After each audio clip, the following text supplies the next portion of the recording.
summer Saturday in Pittsburgh, Pennsylvania. Good crowd rolling into PNC Park for Game 2 of this 3-game set between the Reds and the Pirates. And the Reds, after a tough loss last night, looking to even things up in the series. Hi again, everybody. Alongside Chris Welsh and Jim Day, I'm Tom Brenneman. Great to have you with us for Reds baseball. Luis Castillo started on shaky ground, got on a good roll there for a while, and now lately, Chris, it's kind of been hot or cold, not only game by game, but in some cases lately, inning by inning. Well, it seems like the last game that he pitched is a kind of a microcosm of what he has done here so far in 2018. First inning, not so good. He allowed back-to-back home runs. First part of the year didn't do so well. And then the second or third inning, a couple of walks and a 3-run double, but then began to really put it together towards the end right there. You know, this is one of the things that you really want to see Luis Castillo step up and begin to pitch like he did a little bit last year. If he's able to do that, then he erases some question marks that the Reds have going forward with the rotation. But if he continues to pitch the way he has, which is somewhat inconsistently, I mean, right now he's not providing any answers. He's only providing more questions. Turn our attention to the Pirates starter. That'll be Ivan Nova. We've seen him a lot. The Reds really roughed him up last year. This is his first start since coming off the disabled list. You know, sometimes when a guy comes right off his disabled list, I mean, he comes out and throws the ball extremely well. His last time out, he threw the ball extremely well against the Cubs. 5 1/3 innings, just gave up 1 earned run and struck out 8. He's a guy that relies on a heavy sinking fastball and a slider. But when he was able to get the good spot of release with that sinker, he's a tough guy to elevate and get that ball in the air. All right, when we come back, we're going to check in with our main man. You know who that is. That's Jim Day. He's standing alongside the Reds dugout. He's raring and ready to go. Got big news on Scott Schebler when we come back.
Step up to GMC with nearly $4,000 purchase cash on an Acadia Denali when you finance through GM Financial.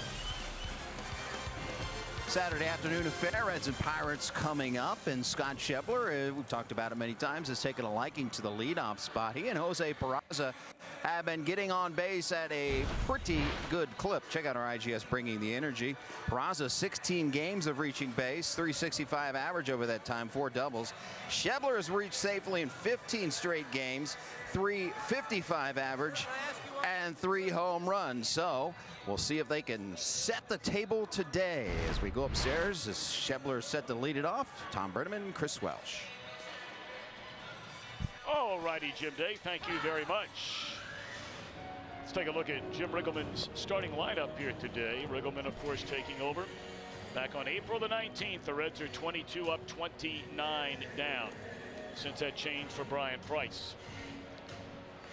Scott Schebler, Tucker Barnard, Joey Votto to start it. Scooter Gennett, Eugenio Suarez, Jesse Winker in left field today.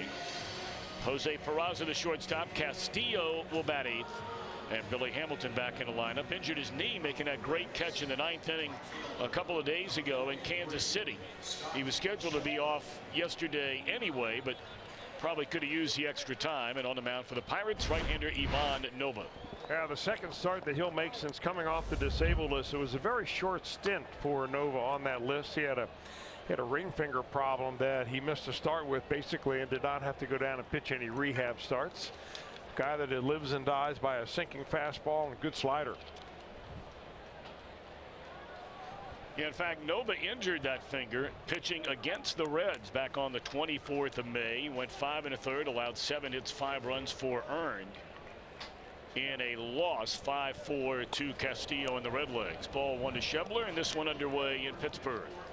We understand it's really, really warm back on the home front. Temperatures in the mid-90s. They have the big Luke Bryan, Sam Hunt concert at Great American Ballpark tonight. Here's a dribbler up through the middle. Going to be a tough play, but Harrison has a strong arm, and that's a good play by the University of Cincinnati Bearcat, Josh Harrison. Well, a combination of 2 strengths for Harrison right there. Number 1, getting to the ball, and then being able, when you get rid of it quickly, put something on it.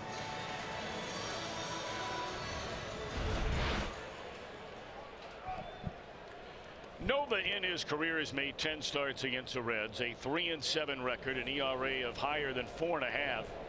0-1 we mentioned this year. 0-4 with an ERA over 7 last year. One hopper right back to the mound, and Nova quickly retires the first 2.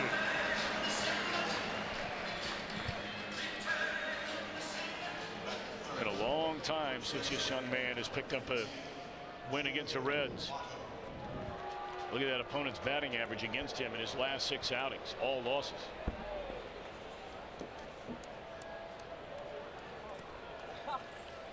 Reds at 25 up, 44 down. The Pirates 1 game under 500, 34 and 25. Last night was the first time the Pirates had won back-to-back games. They won the final game in Arizona, the only game they won against the Diamondbacks on Wednesday. First time they've won back-to-back games in 4 weeks. They've only won 8 of their last 26 since they were a season high 9 games over 500 in the middle of May. 1 ball, 1 strike to Joey Votto.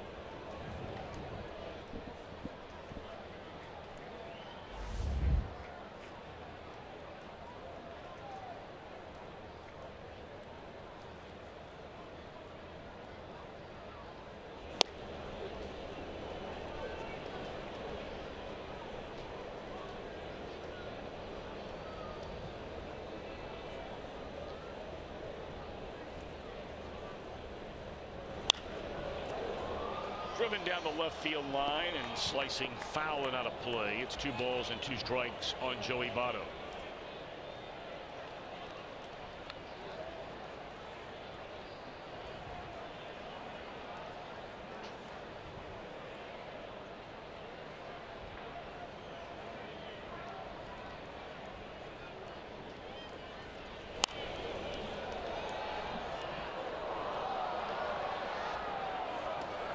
Take a look at the Pirates on defense behind Nova, presented by Ford. Dickerson, Marte, Meadows, a young rookie back in the lineup, National League Rookie of the Month in May.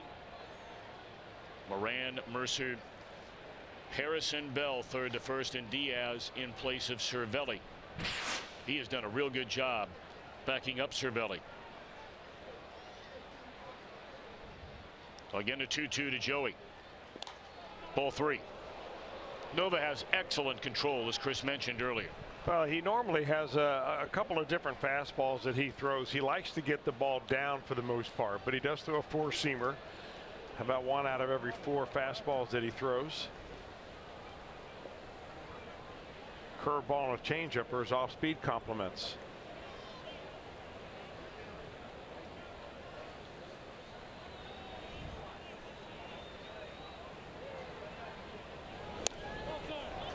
A 2-out walk issued to Votto. You know, with Ivan Nova, if you just go simply by the batting averages against on certain pitches that he throws, by far his best and most effective pitch is that curveball. But he really doesn't push it, doesn't throw it a lot. It's only about 18 to 20% of his overall pitches.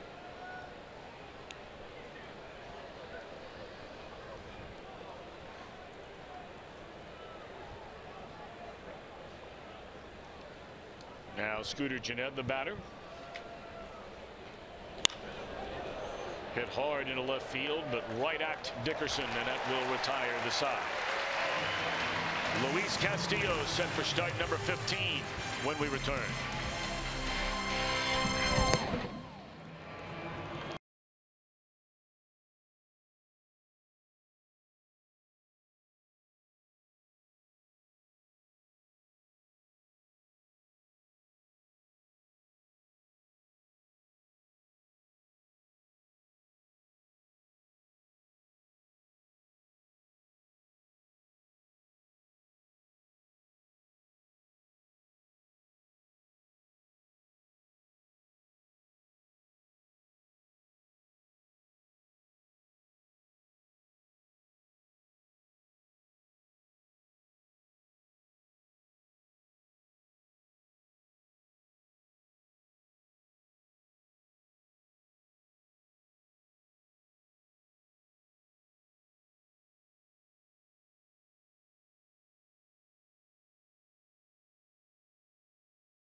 That is pretty cool stuff. Let's take a look at the Pirate batting order under their manager Clint Hurdle. Josh Harrison, Austin Meadows, Starling Marte. It'll be Moran, Dickerson, Bell in the middle. Diaz, Mercer, Nova against Luis Castillo. 4 up, 7 down. An ERA at 5.79. It's hard to believe that earned run average and some of the other numbers. You were digging through a lot of those before the game today, compared to the Luis Castillo we saw come to the big leagues for the first time a year ago. Well, you know, a lot of it, I think, is the way he started off this year. He just got off to such a lousy start in his first 6 starts of the season. And then he began to put it together, and he's kind of fallen back on tough times. So it's always going to be up and down for every middle-of-the-road type pitcher. But, I mean, if he's going to establish himself as a legitimate every 5th-day starter in a rotation, you've got to have a little more consistency. Looked like Winker got a bad jump on that ball. He actually went back. And by the time he tried to recover, he made a diving attempt, able to smother it, keep it in front of him. It'll be a single for Josh Harrison. Well, they moved Jesse Winker back and forth, really not all over the outfield, but certainly the different corner positions. And, you know, with a lot of white shirts in the stands, the daylight, sometimes a little difficult to pick the ball up off the bat. Looks like he got a slow start.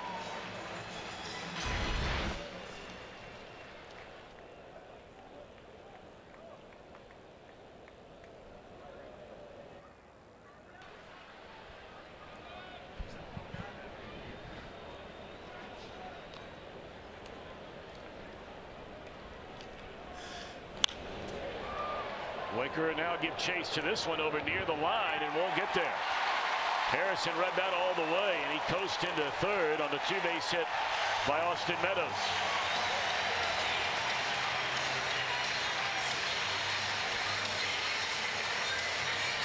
Harrison knew early on what the rest of us weren't sure about, whether that ball was going to continue to slice away from Winker or stay fair and just be elusive for him to be able to get. He's got a long way to go to get there. And he just runs out of room before that ball drops in front of him down the left field line.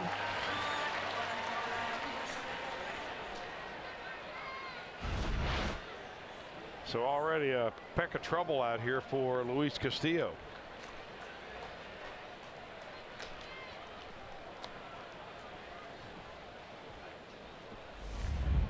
Second and third, nobody out, and the batter Starling Marte. Marte has been lethal this year, batting with runners in scoring position. Among the best in baseball. .326 batter. 10 hits and 13 RBIs in his last 20 at-bats in these situations. So he is white hot right now. But nothing new for him. He hit nearly .330 in the same spots last year.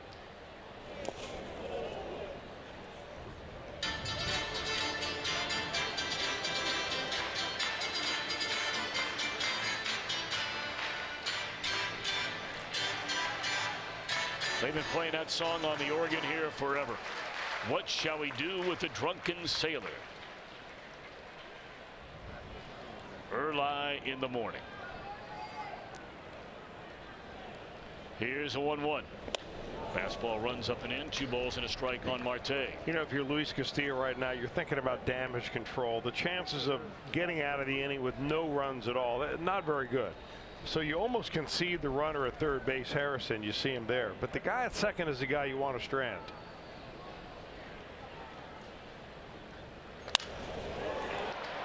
Well, the ground ball will advance both runners. Harrison to the plate. On to third goes Meadows, and it's 1-0 Pittsburgh after 3 batters. One of our storylines presented by El Canal, and this is what, Chris, you were referring to and we talked about in the very opening of our game coverage. The rough start by Castillo. It started to look like he was getting things together, and now a step backwards for this young man. Yeah, the first 6 starts, really, that was before the changeover in pitching coach. Danny Darwin comes in, tries to change his arm slot a little bit, get him to use a few more fastballs, 4-seamers, rather than falling in love with a 2-seamer that, you know, you kind of try to make the ball move. But it's up and down as it normally is for young pitchers. I still think the biggest thing for Castillo is to be able to use the plate north and south rather than try to live on the edges all the time and continue to miss, you know, 3 to 4 inches off the plate. Sometimes the ball never even looks like a strike. Colin Moran, a batter. Reds bring the infield in with a runner at third and 1 out. And Castillo has fallen behind the Pittsburgh third baseman. 2 balls and no strikes.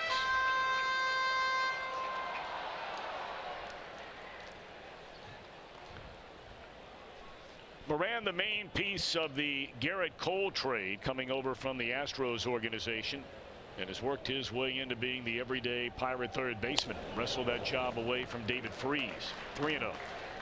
Tell you one thing, Billy Hamilton in center field, you know, he's playing very shallow against Moran. Contrary to what they're doing in left field with Jesse Winker playing very deep, respecting opposite field power from Moran. I'm not sure he's got that much thump going the other way.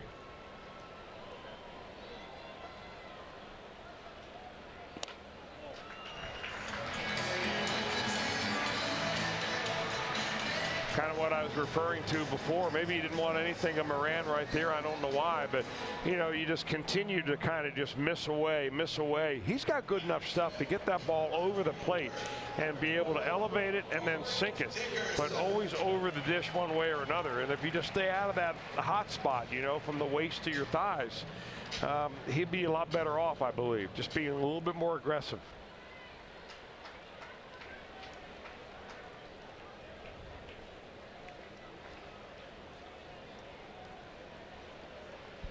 So the middle infield backs up to double play depth, and here is Corey Dickerson having an excellent first season with the Pirates. .306 batter, 5 home runs, 32 runs batted in, has 16 doubles.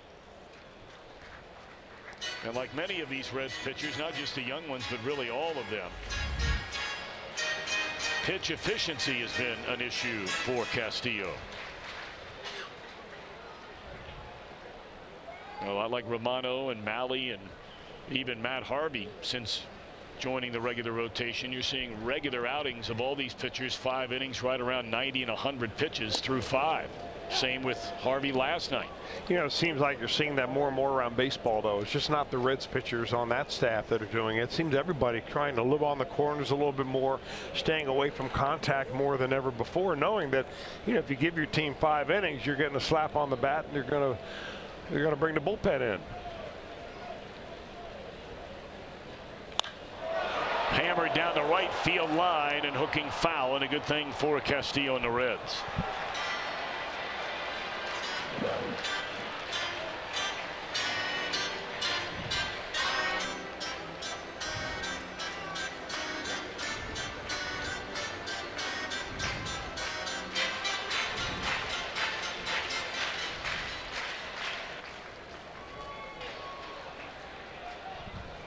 Well, Castillo is averaging better than a strikeout per inning. He could use strike 3 in this at bat with runners on the corners and 1 out, ahead of Dickerson at 1 and 2. Hook foul again.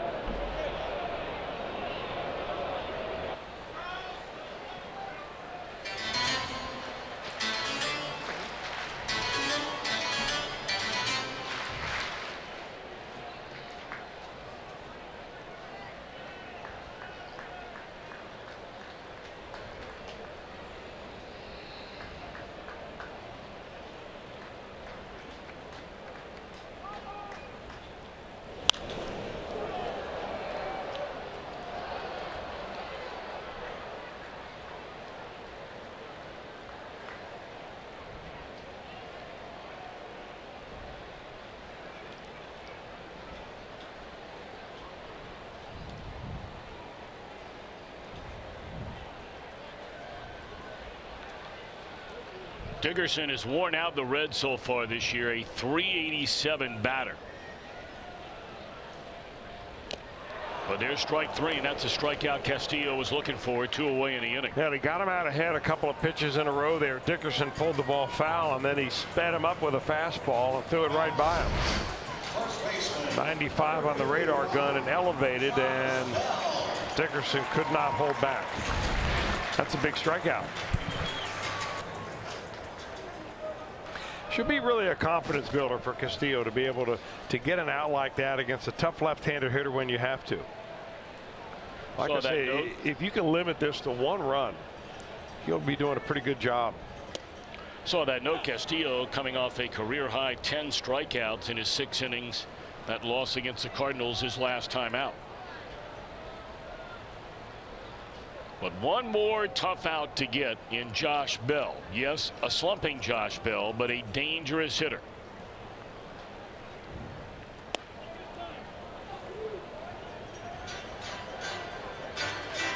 Bell, the runner up to the Dodger first baseman Cody Bellinger for the National League's Jackie Robinson Award last year as Rookie of the Year.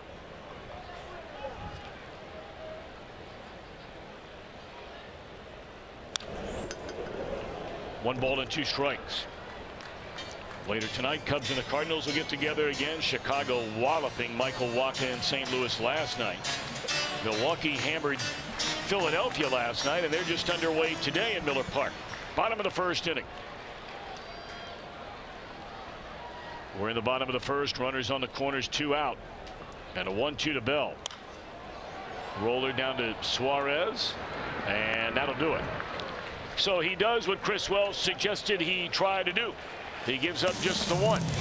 And it's 1-0 Pittsburgh at the end of an inning.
Well, again today through Father's Day tomorrow, we're participating in the Home Run Challenge. Every home run in this game raises money for prostate cancer research. We're over $2 million since the 1st of June. And if you're able to make a pledge, we invite you to do so at homerunchallenge.org. We've had Michael Milken with us up here in the booth many times through the years. We have indeed. Sorry we're going to miss him this year. He was the one that started that Home Run Challenge. The prostate cancer survivor himself, and every penny that is raised goes directly to research. No administrative costs, things like that. Right to the research on this Father's Day weekend.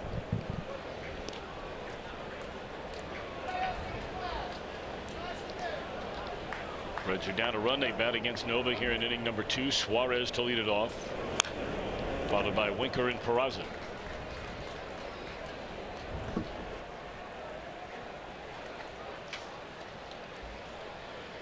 Suarez 1 of 3 in the series opener. Had a hit, also drew a walk.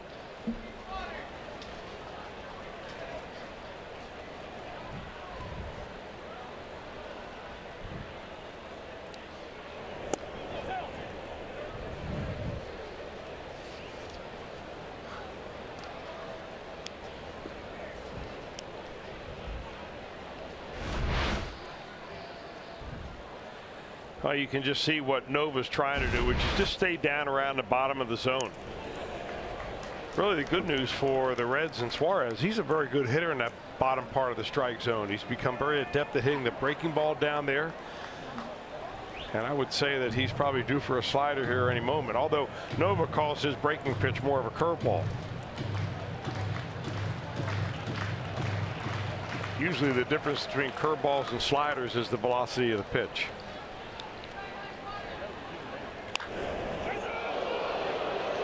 Look out down there. Billy Hatcher still has those quick feet.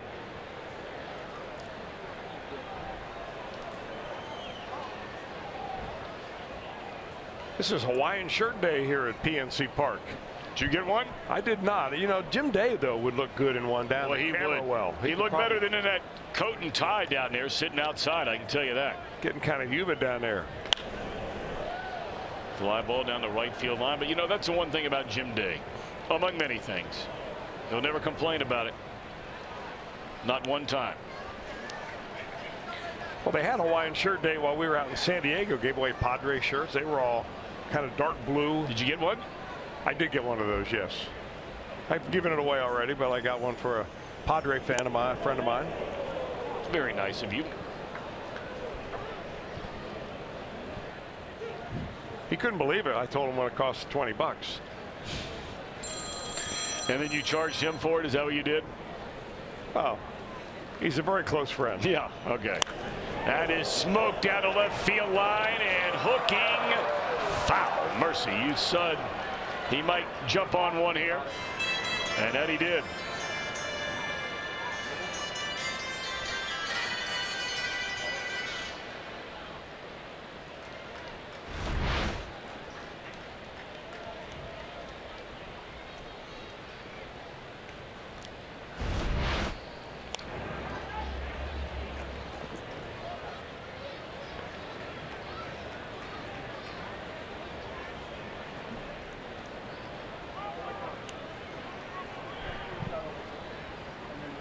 Three balls and 2 strikes on Suarez.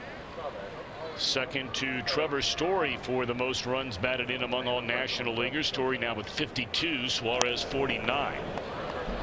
You have Freddie Freeman also with 49 and Scooter with 48. Oh my, what a play made by a fellow in the first row of the upper deck. Oh my, scary stuff, but quite a play.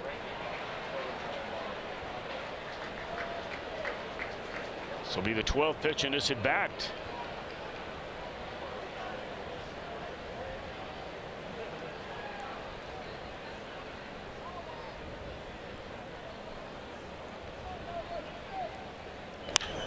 And this ball is launched into left center field, hit a long way, and into the bullpen it goes. Suarez ties the game in 1 with a home run. Boy, you called that one, big boy. I'll tell you, you just saw a rarity in baseball.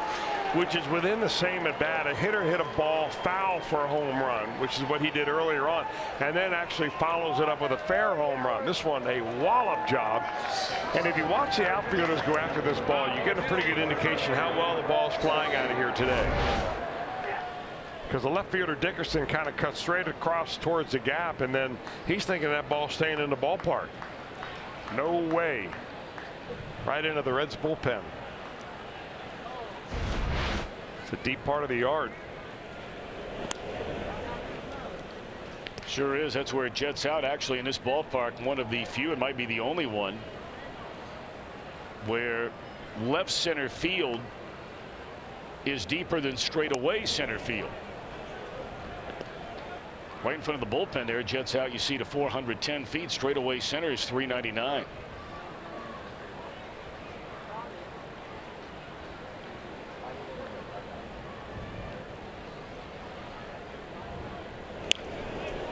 And Winker puts down the bunt. Noble will get there, but can't find the handle as he goes to pick it up. So a bunt single for Winker as they put the shift on him. Good play. I think it's a great play.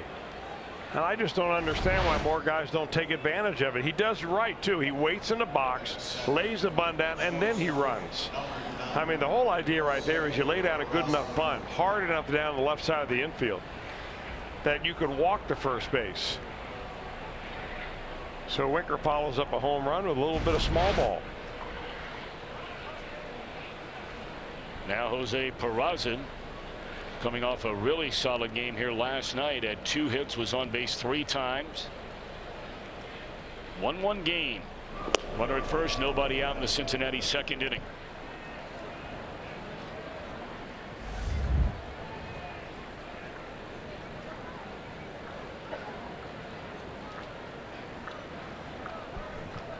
You made note before the game today. It was interesting that, you know, when the Reds made the Johnny Cueto trade to Kansas City, they got in return Brandon Finnegan, Cody Reed, and a left-handed pitcher named John Lamb.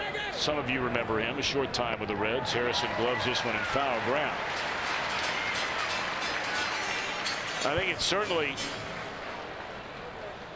beating the odds that when you watch the stuff of all 3 of those pitchers, Finnegan, Reed, and Lamb, that Lamb would be the only one of the 3 pitching in the major leagues on this June Saturday. He will be starting today. In fact, is starting already in the second inning, pitching for the Angels of Anaheim in Oakland. Right now that game is 0-0. A lot of perseverance by Lamb, because when he got cut loose here, I think he went to Tampa and pitched there for a little bit in their minor leagues, and then caught on with the Angels, and it took him a long time. Rehabbed his arm and his back. You know, he had some major back issues from an automobile accident he had years ago. But sticking with it has paid off.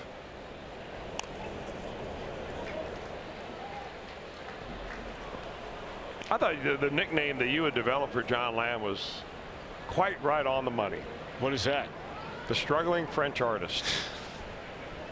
Yeah.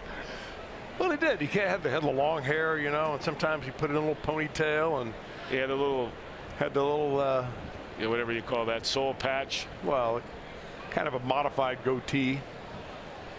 But unkept. Certainly a Franco look. Yeah, there's no doubt. And so, yeah, first thing I thought of. Still think of it.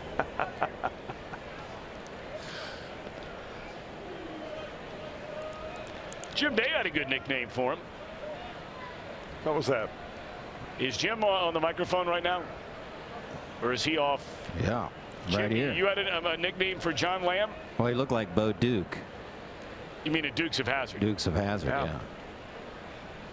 It's a good one. Castillo stabs at that pitch and missed it. 1 ball, 2 strikes.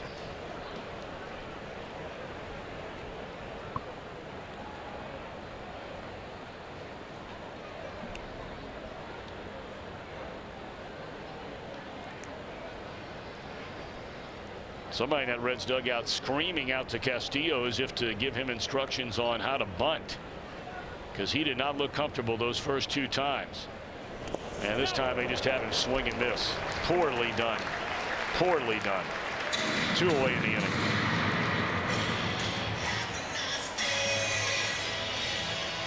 You know, I'm not so sure that pitchers really understand the value of being able to put a bunt down.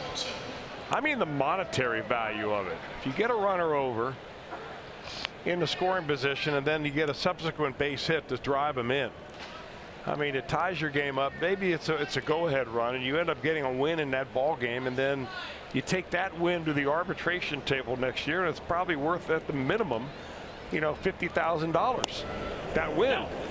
So what is a little component inside that win that you had control over? Not only holding the opposition to low amount of runs, but helping yourself and your team get a run. Now there's enough motivation right there to get the bunt down. Billy Hamilton back in the lineup. Quickly behind 0-2. Billy a 190 batter.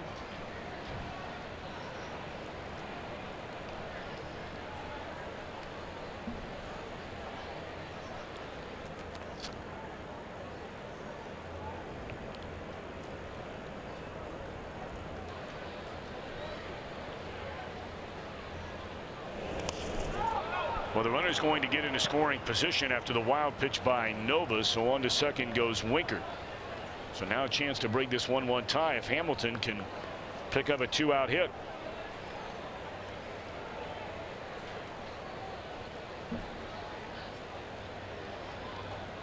Wild pitch. A lot of boats out on the rivers here today. Of course, Allegheny and the Monongahela coming together, forming the mighty Ohio. It's only about what, not even a third of a mile, quarter of a mile, as you go from the right field corner and take a right is where they come together. The confluence, they refer to it.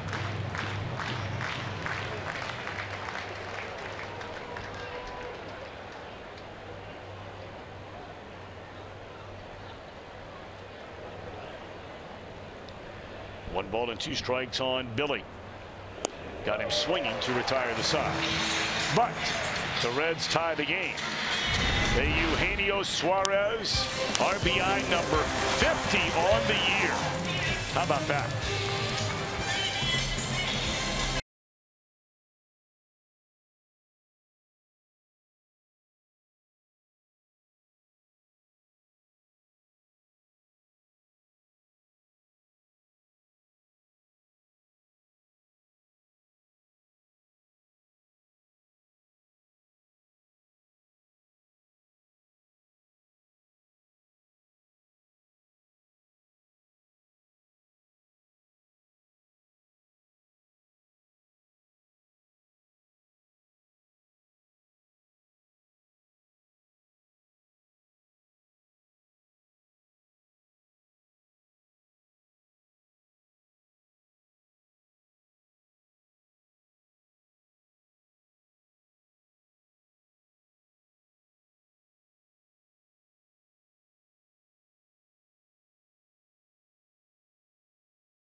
Spectacular catch in the 9th inning in Kansas City Wednesday night.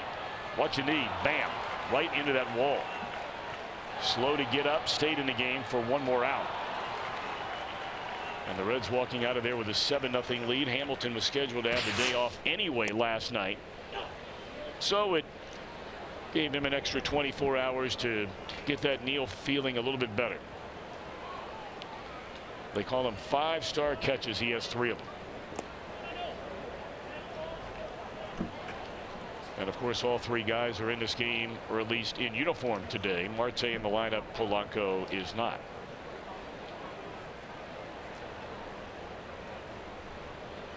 Now, is that made up of, when you're doing the 3 stars and the 4 stars and the 5 stars, is that where you have the U.S. judge, the Russian judge, the Chinese judge, and the French judge?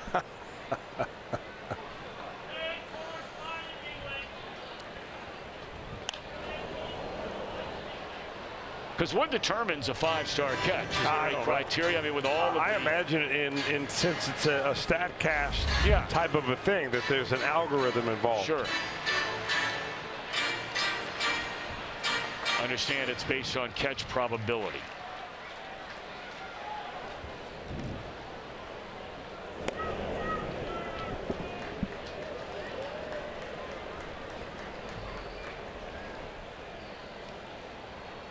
But I would think that a defensive play like that would really, it's like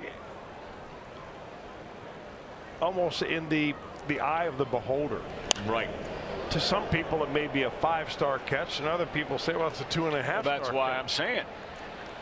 I mean, you know, you got the Russian judge giving Mary Lou Retton, you know, an 8.5. When everyone else gave her a 10. That's right.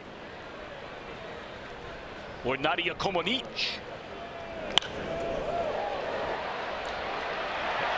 What a running play made in right field by Schebler. Now, is that a 5-star catch? We wait on the Russian judge, the French judge, the American judge.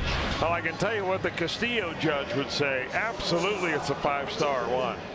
Because Elias Diaz thinks he's got a double. That ball slicing away from Scott Schebler, but boy, is he fast and athletic.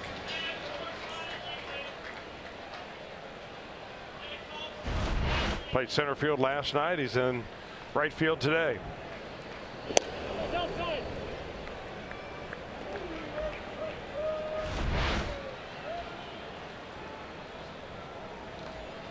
Outstanding play by Schebler. Here's Mercer, among the hottest hitters in his Pirate lineup right now. Went 1 for 3 in the game last night, but of late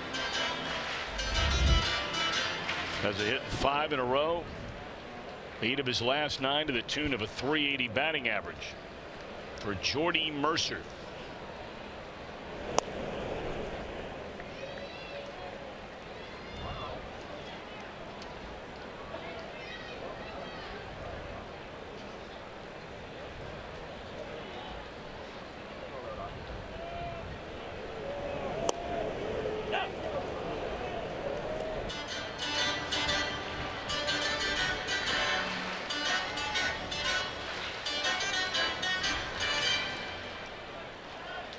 Well, they have a great sound system at this ballpark, don't they?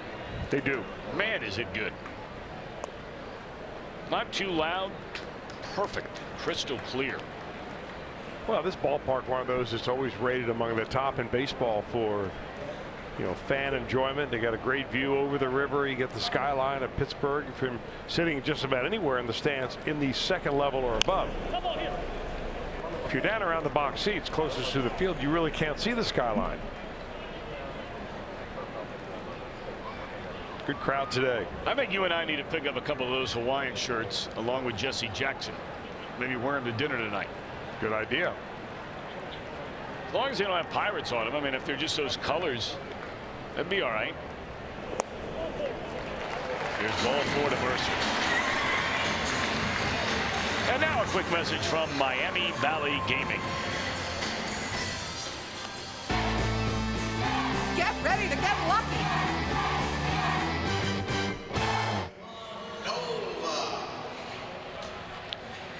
So Castillo with nobody on and 1 out in the inning walks a number 8 batter. Already 2 walks today for Castillo. 31 on the year in 74 innings. And now Noble will try and bunt the runner over. And he will do so successfully for the first time this year. Well, he had 9 of them last year, so he's pretty proficient at it. Of course, you have to remember that prior to coming over here, he was in the American League exclusively in the beginning of his career.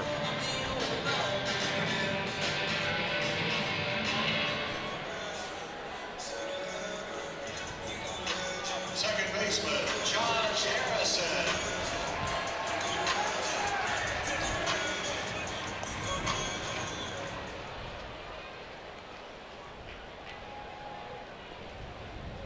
Former Princeton High School Viking Josh Harrison then stayed right in town, of course, to star at the University of Cincinnati collegiately.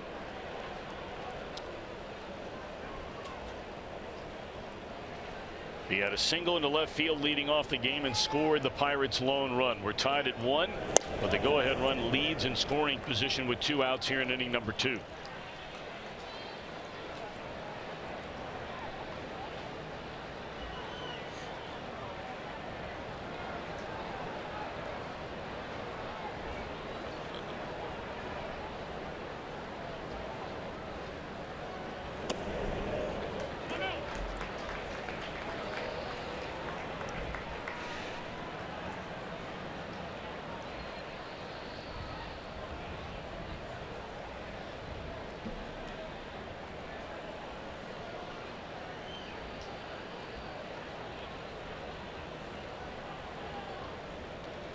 Dangerous count here to a dangerous hitter, Josh Harrison. 2 balls and no strikes. 2-0 breaking ball caught the outside corner. It's about as good a 2-0 pitch as you're going to be able to throw. In fact, that's the kind of pitch you really throw when you've got 2 strikes on them. Love to be able to run that off and find that release point over and over again.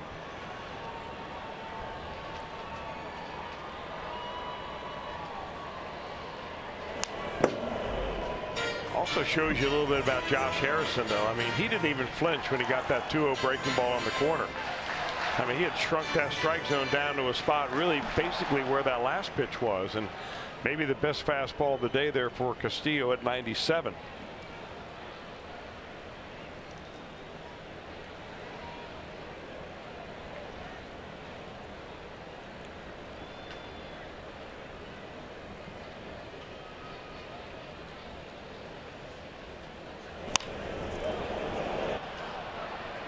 Going into short right field to get it is Jeanette, so a nice job of working around the walk. We've played 2 and we're tied at 1.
West Virginia watching the game today on Suddenlink, today's affiliate of the game. Nice. I'll be making my way down to West Virginia tomorrow afternoon, going down to Morgantown. There are a lot of folks here in this ballpark today from West Virginia. Of course, some of that is Reds country, and other parts of West Virginia, Pirates country. That's right.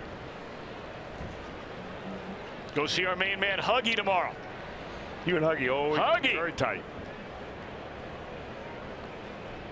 Our son, he loves going down there to basketball camp, to Coach Huggins' camp in Morgantown. They run a great operation down there. There's a fly ball to center field. Off the bat of Shebler to open the third inning of this 1-1 game.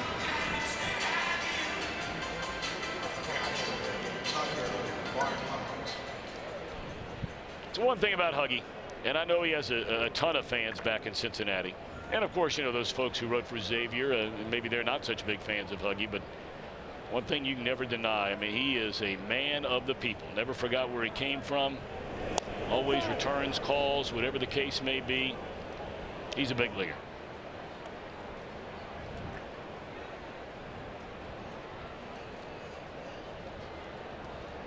One and 0.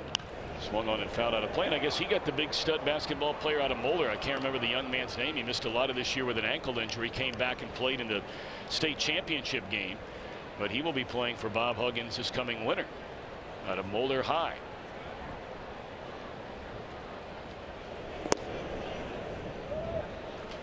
Two balls and a strike to Tucker Barnhart.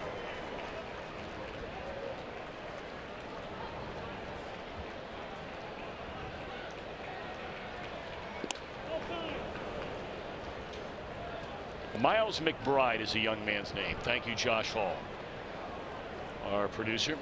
Actually, he has one more year left at Moeller, and then will play for Coach Huggins a year from now. 3 balls and a strike.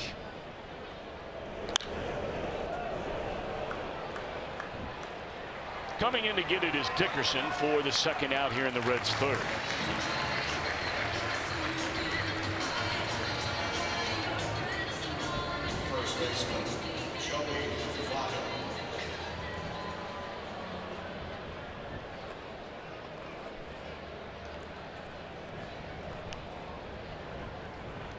Now Nova will turn his attention to Votto, whom he walked in the opening inning. Reds have 1 run, a couple of hits. They've had 3 base runners so far today against Nova. The big blow, of course, the solo home run by Eugenio Suarez, leading off the second inning to tie this game up. Milwaukee now in the third, a 1-0 lead over Philadelphia. And with John Lamb, 3 shutout innings today in his 2018 Angels debut and Major League debut.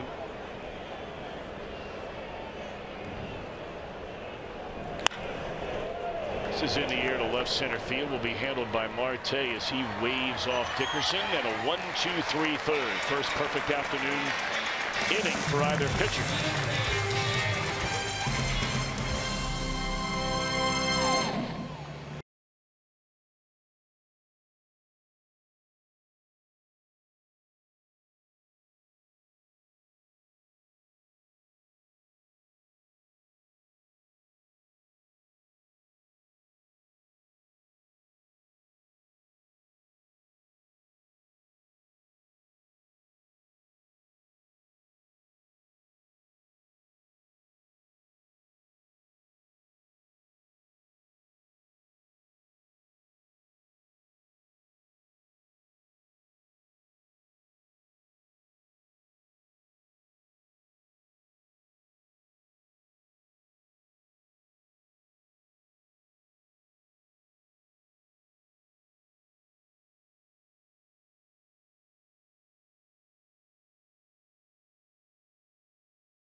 2-0 win. Struck out only 3, walked 3, but recorded 15 ground ball outs, 9 flyouts. It was win number 211 of his career. He would go on to win 100 more games. The Hall of Famer is one and only no-hitter came in a Reds uniform. Boy, and what a guy he was on top of being an incredible pitcher. And still is. I mean, he's had some health issues at his home out in California. Well, we heard he's been making a turn for the better of late. So that is great news, because sure man, is. you talk about an incredible sense of humor. What a fun guy to be around. Yeah, well, I don't know about that. I didn't really hang around him very much socially, but I can tell you as a competitor, I don't think you'd find a more vicious competitor than Tom Seaver.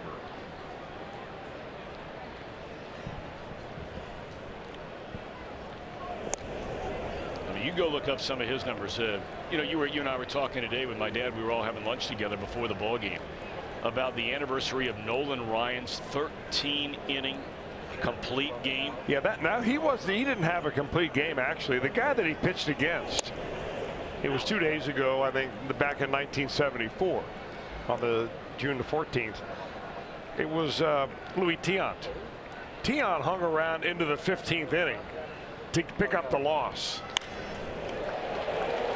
Line drive, and looking into those white shirts, Winker able to make the play. In a 4-3 game, he only struck out 5 in 14 and a third innings. Now, Nolan Ryan went only 13 innings that day.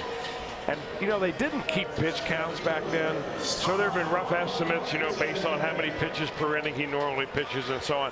The estimates for Ryan for that day were, get this, in one game, 235 pitches. In one game. Yeah. So even if he was ultra efficient, you're talking about maybe 190 pitches. I mean, some of these guys don't throw 235 pitches in a month. That's not an exaggeration. And then he went out and 4 days later made his next start. Yeah, that's when they had 4-man rotations. And even though he did not get the win, the Angels ended up besting Louis Tiant, who picked up the loss, pitched only 14 1/3. Well, Jim Day made reference about the back-to-back no-hitters, you know, that Johnny Vandermeer threw. We were celebrating the anniversary of that yesterday. There's a fly by Marti to right field, 2 down in the inning, and how he said that'll never be done again. I'm not so sure the odds aren't just as long for ever seeing another baseball game again where one starter goes 14 1/3 and the other goes 13 innings. Yeah.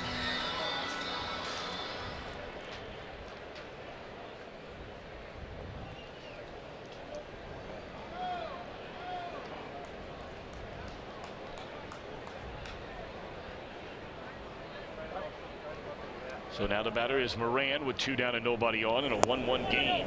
Castillo could use a quick and efficient 1-2-3 third. And 2/3 of the way home.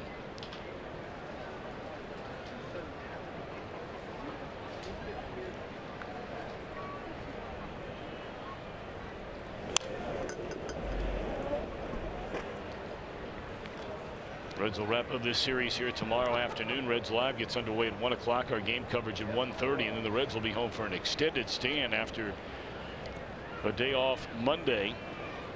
The Detroit Tigers come to town. Followed by a 4-game set from the Cubbies. The Reds will leave for just 3 and then come right back home for 7 with the Brewers and the White Sox.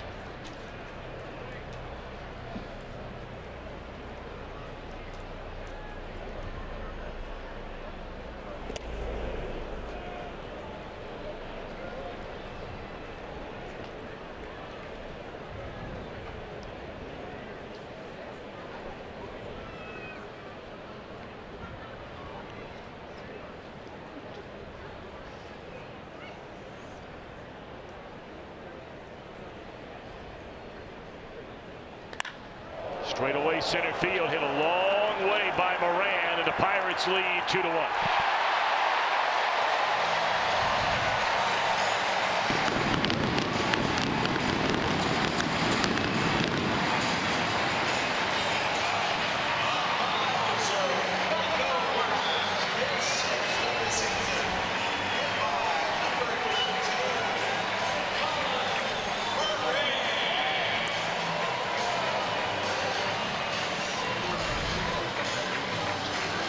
Now, some people would call this just about a perfectly swung home run.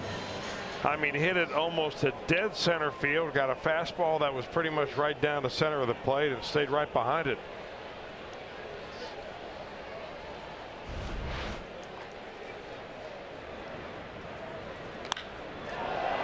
Now this ball into right center field hit a long way. And that's off the wall. Off the bat of Dickerson. And he's in with a double after the home run from Moran.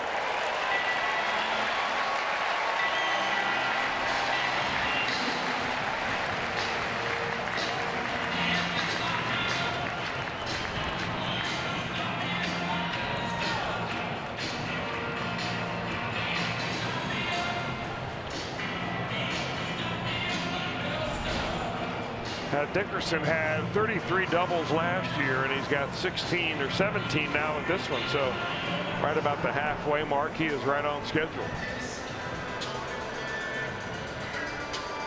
First baseman, Josh Bell.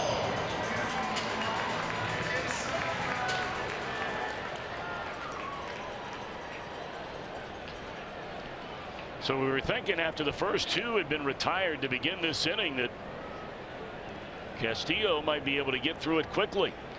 Since in home run double, and now he faces Josh Bell. Bell left 2 on with a ground out to Suarez in the first inning. I'll tell you, the ball is just really jumping here this afternoon. I mean, you can almost tell by the way it comes off the bat. It's not a crack. It's kind of like a click.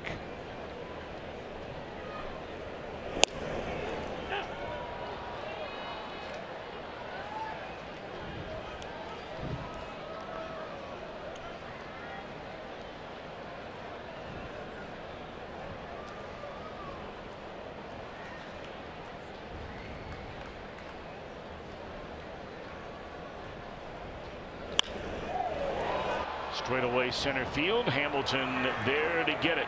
But Moran breaks a tie with a 2-out solo home run to center. 2-1 Pittsburgh at the end of 3.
It's baseball on Fox Sports Ohio, brought to you by Cincinnati Children's, changing the outcome together. And by your local Ford dealer, Ford. Go further.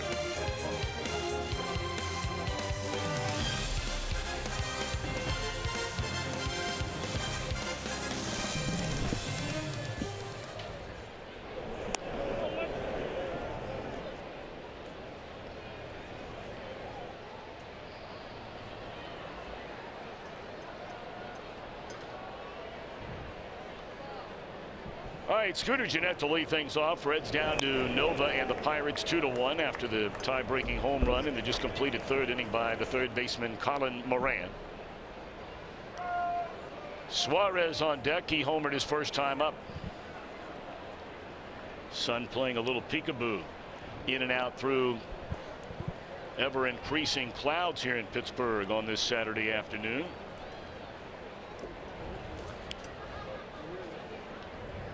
We've been blessed with some great weather, though, on this road trip. You couldn't ask for any better in Kansas City, and the same is held true here in Pittsburgh for now the third day, including the off day on Thursday. Just perfect. Understand it is really, really warm back on the home front today. But it's summertime, right, Mr. Welsh? Summertime. That's what usually happens. Hot fun in the summertime. Was that not Sly and the Family Stone? Hot fun in the summertime? Come on, Jesse. Jesse's like my wife. I turn around, I ask him one question. You just want. He couldn't have even nodded. He didn't even nod. Nothing. And he is the music man.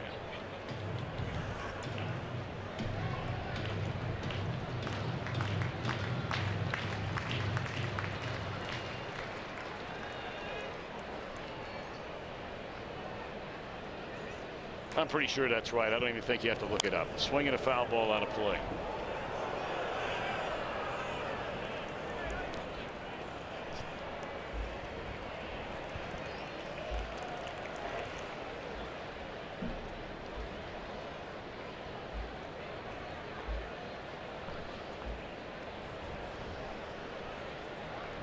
Two and two on Gennett.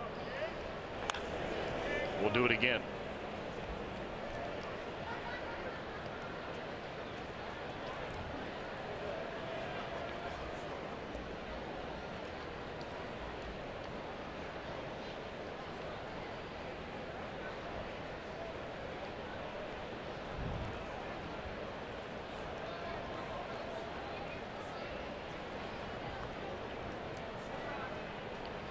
Nova throws the left foot in the air and comes to the plate, and it's right back into shallow center. This will fall in a base hit. Well, the 2018 Camping World MLB All-Star ballot is now open, and exclusively you can get it online. Catch all the excitement of the 89th Major League Baseball All-Star Game presented by MasterCard July the 17th. That'll be live on Fox.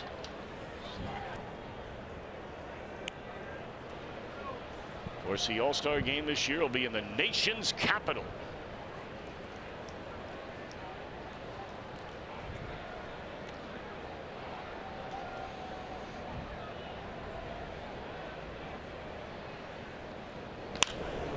Suarez smokes one into center field, but caught by Marte.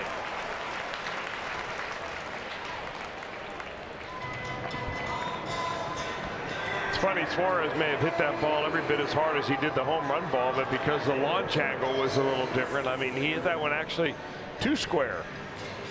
Came right off on the bat, almost straight, and it went straight into the glove of the center fielder.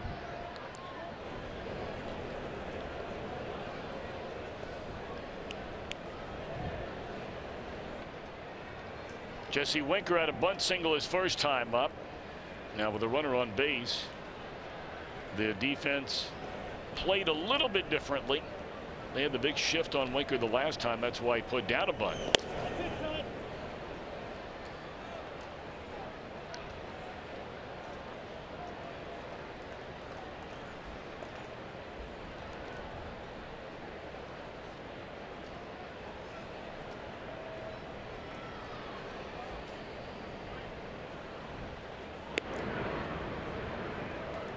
Scooter, one successful stolen base attempt so far this year.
3 balls, no strikes on Jesse Winker.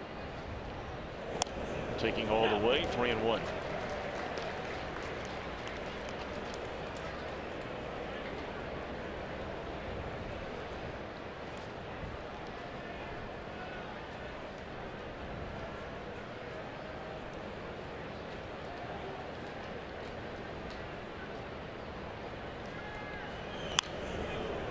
Big hack at a 3-1 fastball from Nova at 94 miles per hour, and Winker dumps it foul over the screen. So Scooter taking a long look over at Billy Hatcher. Will they put Jeanette in motion on a 3-2 pitch? We're about to find out.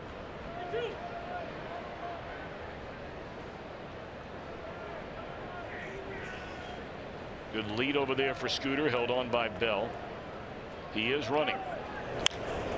Stung to left field, but another loud out. Back to back. Sharply hit balls, one by Suarez, this one by Winker, but one to center, one to left, 2 down in the inning. For a guy that throws a lot of sinking fastballs up there, Ivan Nova today had 2 ground balls to start the ball game, and every other out since then has either been a strikeout or a fly ball out. Fly ball / line drive out. I guess any way you can get them. Jose Peraza settles in. He popped up to the second baseman Harrison, his first at bat.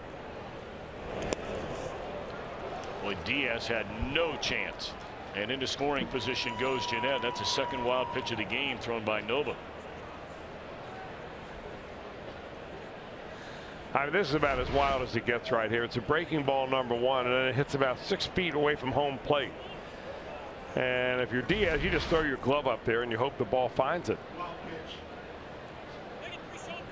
And now they're going to intentionally walk Peraza with a pitcher batting in the number 8 hole.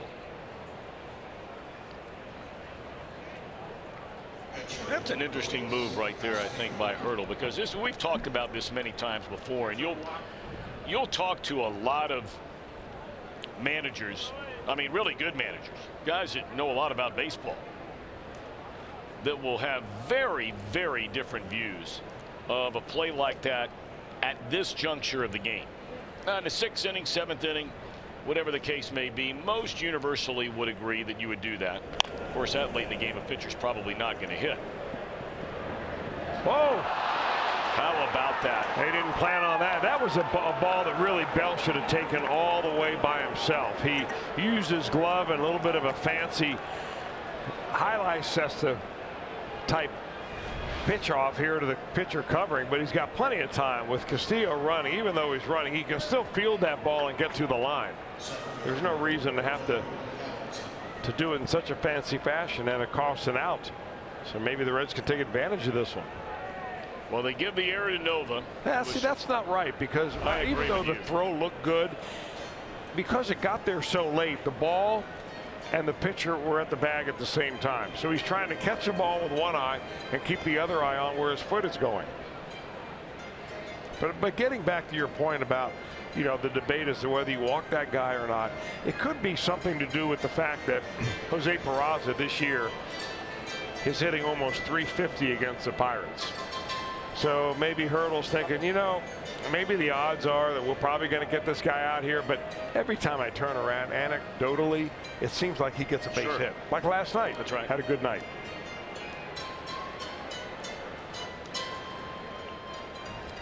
I'll tell you, as a guy who's done nothing more than coach Little League and youth basketball, I just go crazy over plays like the one we just saw.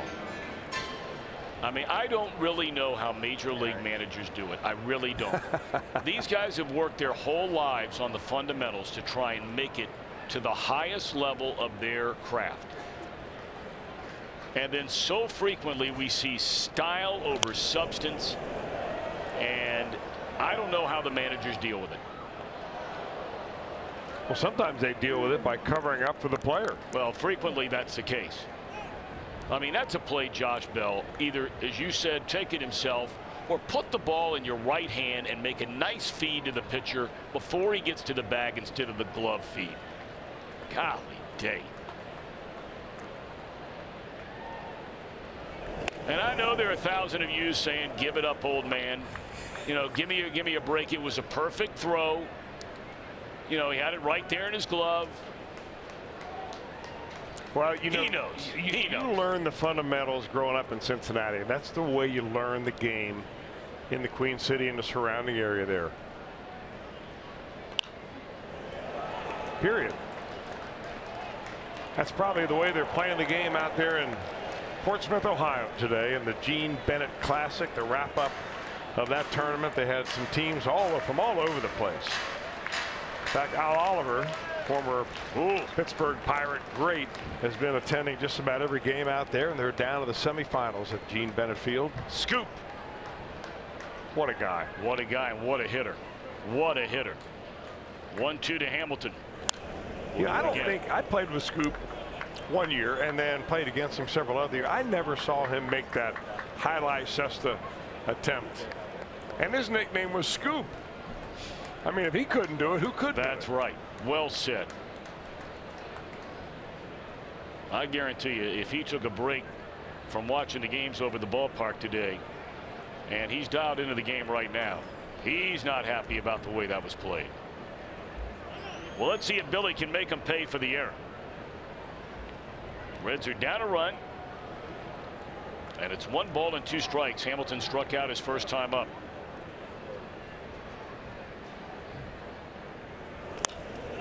Let's see what Bell does here. He'll wave off the pitcher and the inning is over. Reds leave them loaded. They've stranded 5 so far today.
Marine Corps from 1974 to 77 and started the Injured Marine Fund charity to help those at Balboa Hospital in San Diego. He's worked with Barry Zito's Strike Out for Troops charity to send injured soldiers to spring training in Arizona, and currently is the chief legal officer for Camp Pendleton and other Marine bases in the Southwest. Now this duo, you may remember these names because Trevor Williams, it was quite the emotional day back on September 7th, 2016. He got his first big league win over St. Louis, and Dad Richard was in the stands. In 2015, Richard was given 60 to 90 days to live with stage 4 lymphoma. An aggressive treatment plan, a bunch of chemo, spinal taps, radiation, and after the game, it was much more than his first major league victory as he handed him the game ball, and hugs and emotion and tears all around. And it was a miracle because Richard Williams overcame that cancer and today is cancer-free after being given 60 to 90 days to live. So an American hero and also a cancer survivor, and what a day that was back in 2016. It's great stuff, Jim Day. Great stuff. Happy Father's Day, and early happy Father's Day to all of you out there today. And we talk so frequently about Mother's Day, rightfully so. That's the most important. This ball in the air to deep left field, and the Pirates have added to their lead. A home run by Diaz.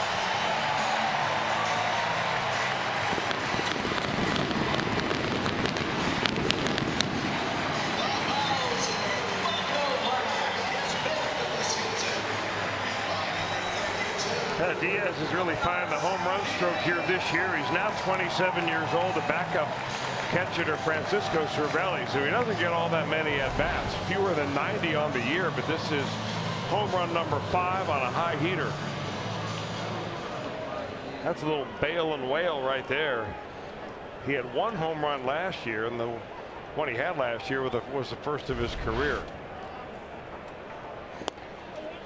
Tell you what, though, we brought up earlier about that duo of Diaz and Francisco Cervelli. They've combined to produce the best batting average and the best on base percentage among all catching tandems in Major League Baseball this year. And their 48 RBIs are second only to the New York Yankees. And that's Sanchez who's racking up all those RBIs. So that's been a good duo. Really good.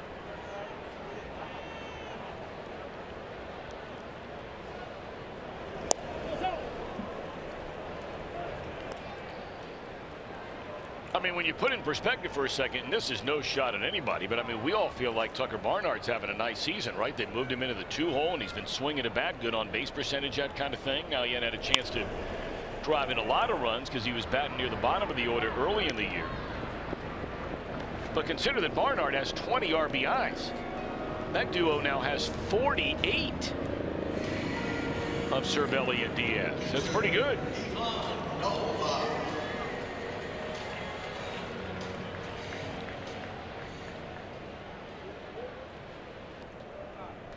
So now the batter is the pitcher Nova with 1 out, 1 in, 3-1 Pittsburgh in front, batting here in the last of the 4th inning.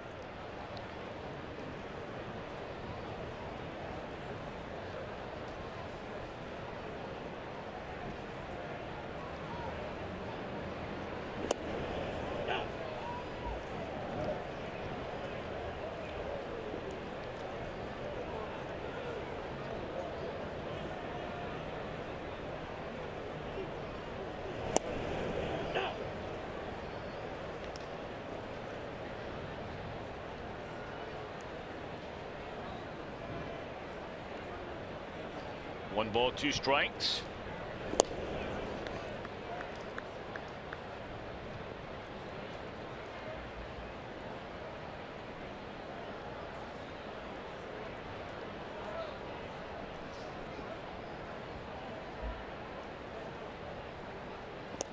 Gone swinging is Nova.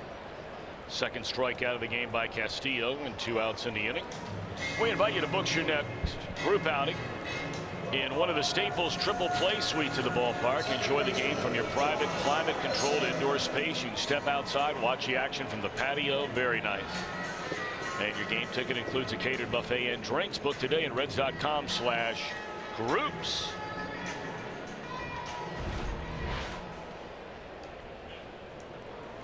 Third time to the plate already today, and we're in the 4th inning for the leadoff batter Josh Harrison, 1 of 2. Breaking ball in there, strike. He singled, scored, and popped up to Scooter Gennett.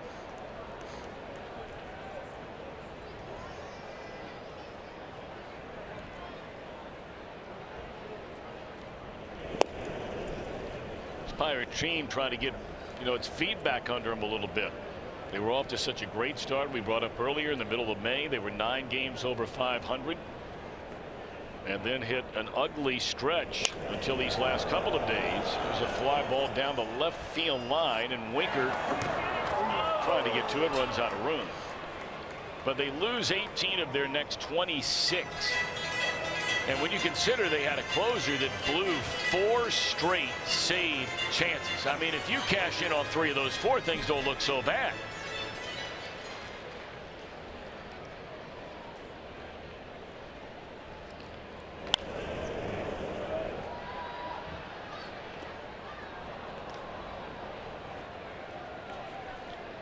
Really kind of interesting to watch Josh Harrison at the plate. He's a guy that has a little bit of an open stance when he starts his setup, but then he'll step really right towards the first base bag, really close it up. And that's why it's difficult to get that ball far enough away from him, but yet still be on the plate to have him have a bad swing. Home run in the inning by Diaz, and the 4-3-1 Pittsburgh.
Transmitted in any form, and the accounts and descriptions of this game may not be disseminated without the express written consent of the Cincinnati Reds. Don't forget, beginning on Thursday night, the Cubbies come to town for a 4-game weekend series. You can be there as low as $12. It's presented by Kroger. For tickets, log on to Reds.com. That'll be a 7:10 start time Thursday and Friday, 4:10 games Saturday, 1:10 Sunday. The Tigers, those 2 games, it's a night game on Tuesday night at 7:10, a day game 12:35 Wednesday to start the homestand. High towering fly ball off the bat of Shebler, and it is off the wall. Just missing a home run out there in right field is Shebler to start the Cincinnati 5th, trailing by 2.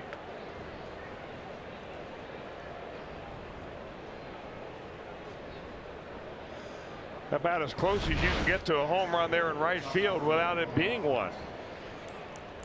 Just kind of a hanging breaking ball right there that shoots straight up off the bat of Scott Shebler, and probably about 6 feet from going out of here into the stands. You see, it's quite odd even from here when you look out there, because you have that row of seats just above the scoreboard, but there is a screen in front of those seats where that's not a home run. You have to go back over the top of that where you have a little, you know, advertisement line there. There you see it, high mark, and then the seats beyond that would be the home run. You can't tell there's a screen there when you sit up here.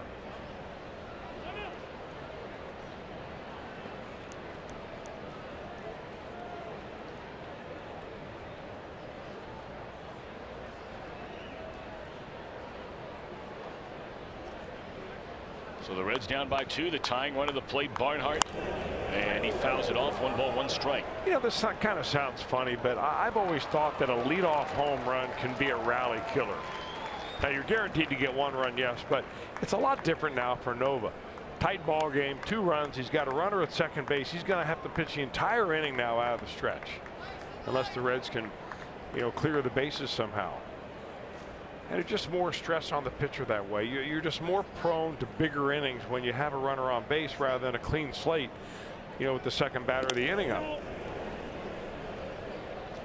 Now, would I rather have a home run than a double? Absolutely. Sure. I think you know what I'm saying. I do. I think any pitcher out there, if they know they're going to give up 1 run in the inning, why not with just 1 swing of the bat? Don't stress me out by Making me look back to second base, see how big the lead is. Shortstop jockeying back and forth.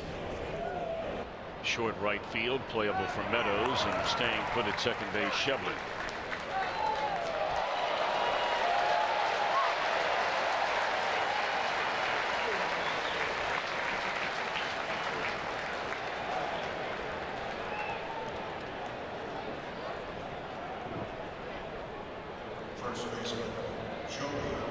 Tell you, John Lamb's pitching a pretty good ball game today for the Angels. What's the story with him now? 5 innings, 2 hits, 1 run, 5 strikeouts, and 1 walk. Good for him. He's a pretty good guy. A little different. Yeah, but you're right. He is a pleasant guy.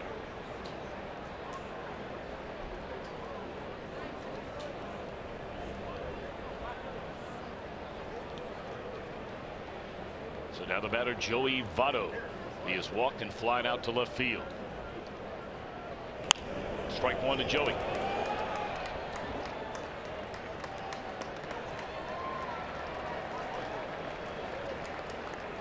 Votto closing in on a milestone in his career tomorrow if he's in the lineup. It will be 1,500 career appearances. Interesting to know that with it occurring against the Pirates, that's the opponent he has faced the most in his major league career since being brought up. It's very interesting to look at Votto's numbers through his first 1,500 games of the major league first basemen who were inducted into the National Baseball Hall of Fame. Guys like Jeff Bagwell, Ernie Banks, Rod Carew, Orlando Cepeda, George Kelly, Harmon Killebrew, Willie McCovey, Johnny Mize, Eddie Murray, Tony Perez, Jim Thomas, Jim Thome. Very, very interesting. Batting average, Votto, second best of the group, second only to Rod Carew. Boy, Carew, a career .335 batter, his first 1,500 games. There's a fly ball to the left. That's out number 2. Now, Votto's not going to be anywhere in the same galaxy with most of these other first basemen. And Carew's kind of the guy you take out a little bit, a very different kind of a hitter than most of the guys on this list. But in RBIs, Votto's not in the same galaxy. Of course, he's, the top 5 in walks. He's middle of the pack, less than maybe middle of the pack in terms of number of hits. He's certainly the bottom 4 or 5 in terms of home runs, but when you get into on-base percentage, I mean, he's right there near the top, trailing Frank Thomas would be the only one of that group I mentioned. Slugging percentage, middle of the pack or less. I tell you, there's some guys that have put up some incredible numbers when you go back and look at the careers. First base has always been known as the spot for your offense, and you say take Carew out. Rod Carew played 19 seasons in the major leagues. The only season he was not an all-star was his very last year when he was 39 years old. He had 280 that year. He was an all-star every other season, 18 years. 7 times he won a batting title. I mean, yeah, I wasn't taking him out of the mix to dismiss his career. Please, no one at home think that. He ended up with over 1,000 runs batted in. There are a lot of people that will tell you that after Ted Williams, there are a lot of very smart baseball people that will tell you after Ted Williams that Rod Carew was the greatest hitter that ever played the game. Guy could hit. Really hit. And he was an expert at setting up pitchers. I've heard Joe Morgan talk about Rod Carew on and on and on and on. Who wants this one? That'll be Harrison, and that'll end the inning. So after a leadoff double, Shevler never moves. Middle of the 5th. A 3-1 Pittsburgh lead.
Fox Sports Ohio, and of course streaming live on Fox Sports Go. Swing into summer, presented by Click It or Ticket.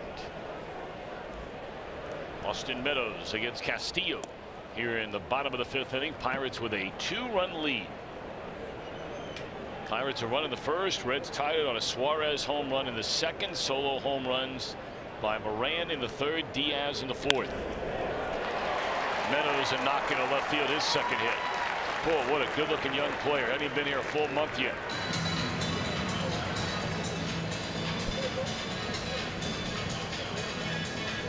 And he's got a very efficient swing, Austin Meadows does.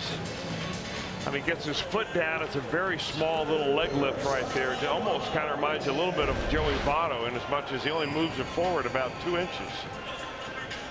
Keeps his head back, his hands back, and if I was Austin Meadows, I would be over there asking for a little Votto critique.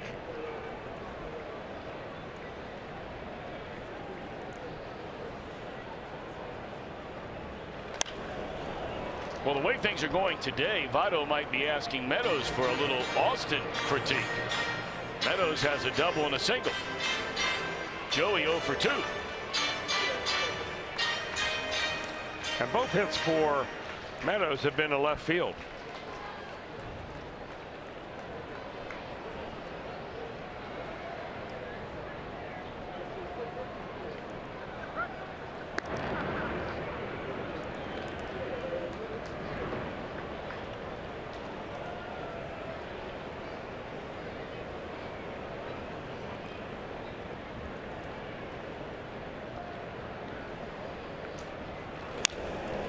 Yeah, it's funny, Tom. There's so many different types of strategies you employ as a hitter or a pitcher to try to get the job done. And nowadays it's very trendy to try to lift the ball, you know, get the ball into the air and so on. So pitchers that have a little bit of, you know, which means you have a little bit of an uppercut. So pitchers that have a little mustard on the ball, like Castillo, try to pitch upstairs to combat that, because that's a hard pitch to uppercut. But if you get a guy like Meadows who hits the ball the other way, that high pitch is a lot easier to hit opposite field than is the low pitch. I always remember Kevin Mitchell saying, you know, I never try to pull a high pitch. Never. And those little sayings like that can really resonate with a player, you know, and carry him through a certain amount of time until there's time to move on to the next little motto. Meadows running on the pitch, so the play will have to be at first. And they get Marte. Meadows in a scoring position, first out here in the 5th. Well, Kevin Mitchell could hit. Huh. He could really hit. He made the best bare hand grab I think I've ever seen an outfielder make. Oh, yeah. Tough dude. Gamer and a good teammate. We used to see him from time to time when we go out to San Diego. Did you guys see him the last time out? Have not seen him for a while. Hope he's doing all right. Great smile.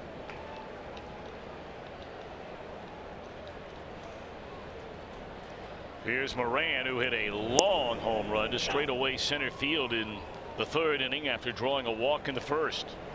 Moran now 6 home runs, 27 runs batted in.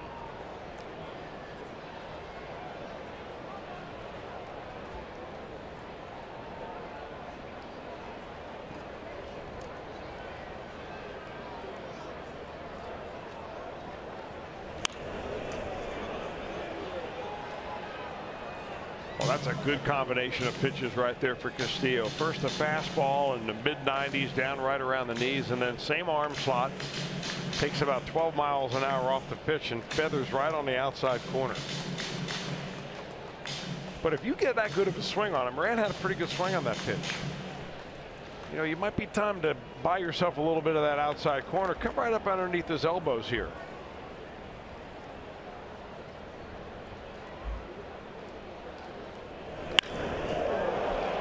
Ball is hit hard to center field, but steps short of the warning track. Billy Hamilton will get it.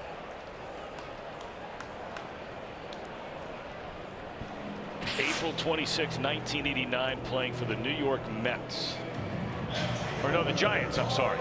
Before he went to the Mets. Look at that. One of the best ever. Yep. Mitch. That's when he was in tip-top physical condition. Yeah. All those Giants players. Well, I'm not sure about that. I'm not sure about that at all.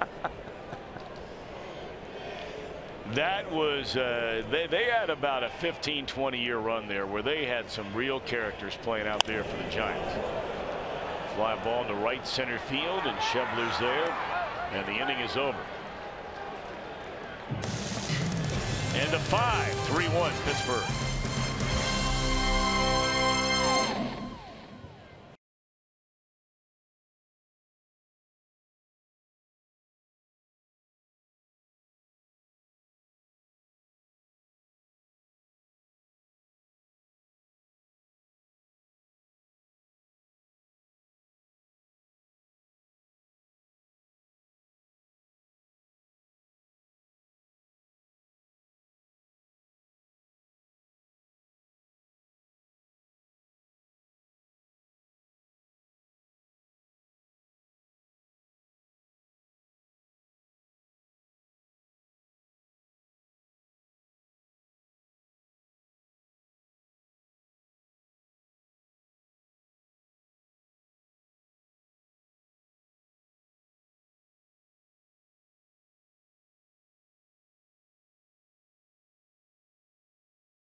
He runs batted in now for Suarez, second most in the league.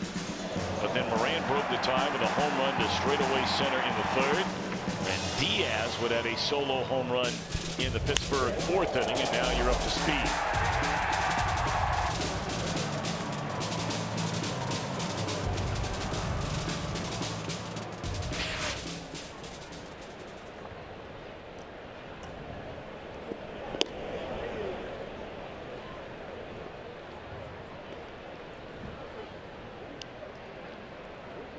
Reds have Suarez, Winker, Peraza against Ivan Nova, who's given up 4 hits, 1 run, the solo home run to Suarez. The Eugenio hit the ball very hard his last time up, a line drive caught by the center fielder Marte.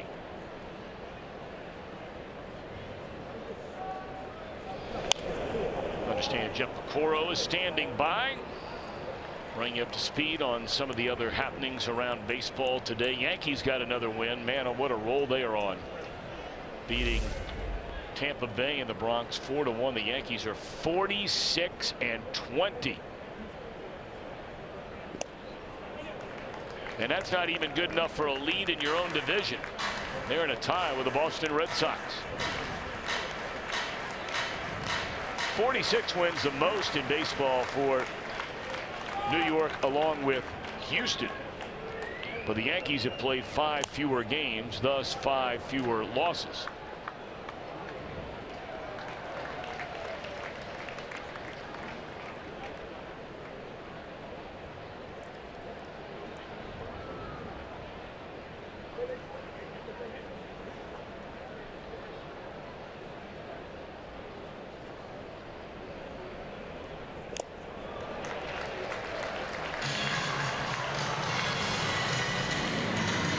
All right, well, speaking of Jeff Piccoro, he's standing by right now. High up pick.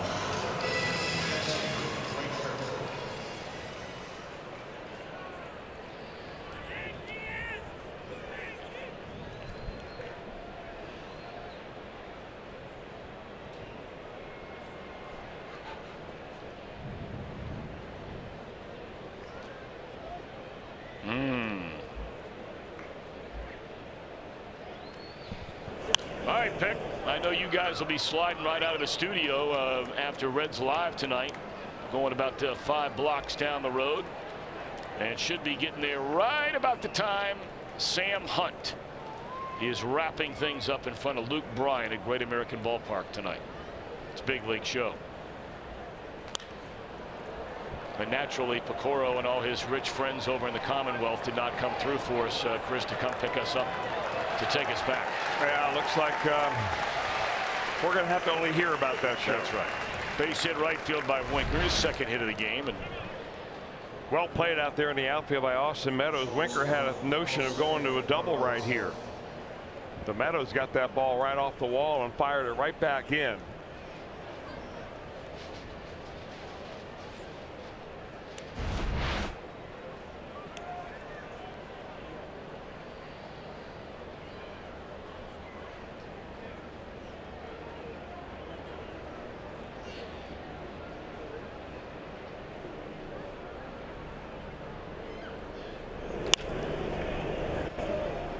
Popped up right center off the bat of Peraza, and that'll be Marte for the second out of the inning.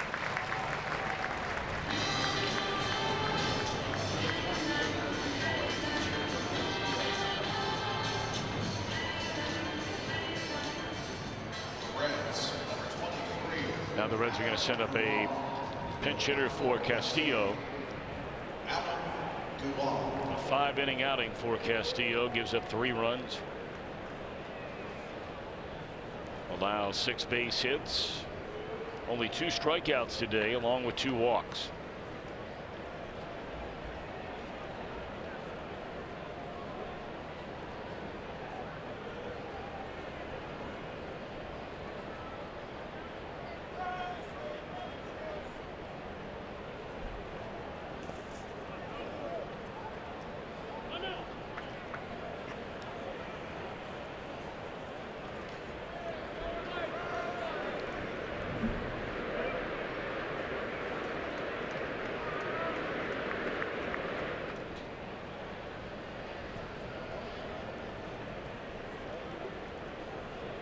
So Duvall with a 1-0 count. He's a tying run at the plate, and we know he's more than capable of tying this game up with one hearty crack at the bat. Despite all his offensive struggles so far this year from a batting average standpoint, the home runs and the run production have still been pretty good for Adam Duvall. 11 home runs, 38 batted in. He also has 10 doubles.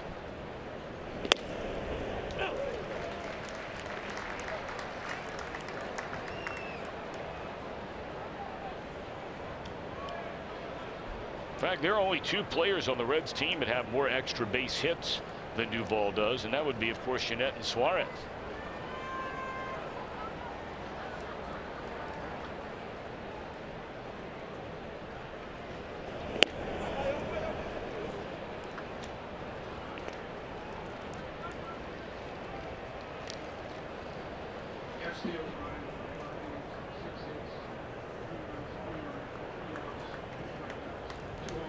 That's a very interesting note there when you think about, Great American Ballpark being one of the great hitters ballparks in all of baseball, that the overwhelming majority of damage in terms of run production for Duvall has come away from Cincinnati. And he draws a walk. So Billy Hamilton will bat. 3rd walk issued today, one intentionally by Nova.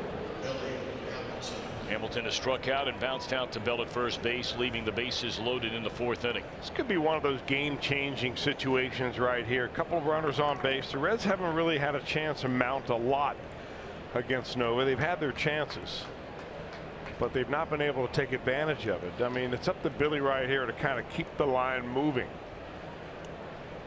and try to turn the lineup over and get Schebler up. Well, Jim Riggleman was really upset with his team's inability to break through last night. They stranded 9 runners in the first 6 innings, and they would only get 1 hit, stranding 1 runner over the last 3, and this ball weakly popped up, and this will end the inning. Reds have stranded 8 trail by 2.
Country singer Jake Owen will be performing a live concert from the field Saturday, August the 11th. So if you have a ticket to the Reds game, you get to stick around to see one of country music's hottest acts right now. Purchase your tickets now at Reds.com. Cowboy was talking about Jake Owen and about that concert coming over the ballpark today. Looks like the day is over for Nova. 6 innings. Allows 5 hits and a run. Good outing for him. Second game back since coming off the DL. And now pitching for the Reds, replacing Castillo, is right-hander Austin Bryce.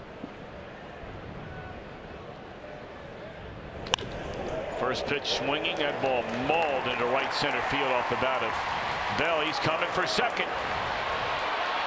And he's in there safely. Neither the shortstop nor the second baseman was on the bag. It wouldn't have mattered. Unless Hamilton was waiting to throw the ball because nobody was there. They've been waiting for Josh Bell to come around a little bit. He's a very good hitting prospect. He's just in the bottom of a little bit of a slump right now. That ball cut off by Billy, and the throw comes all the way in.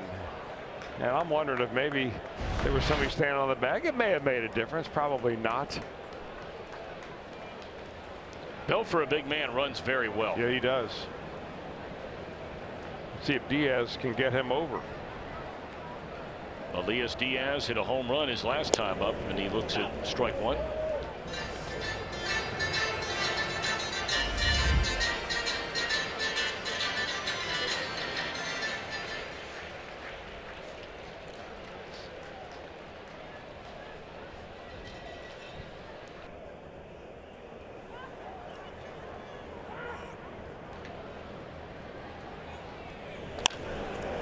Slow roller.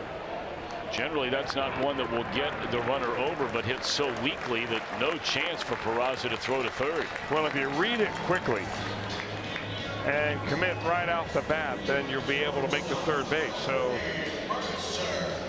Josh Bell helps out Diaz by moving over to third base, and there he is 90 feet away.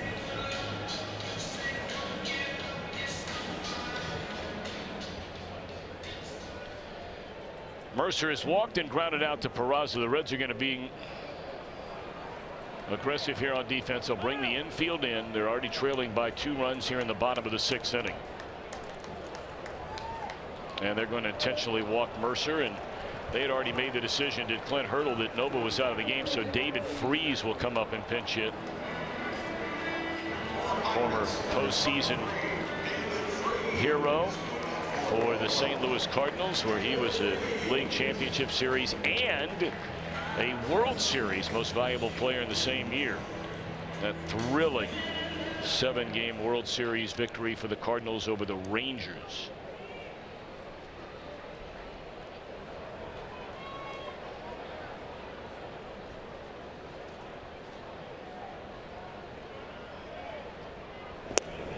Bryce starts out free, strike one.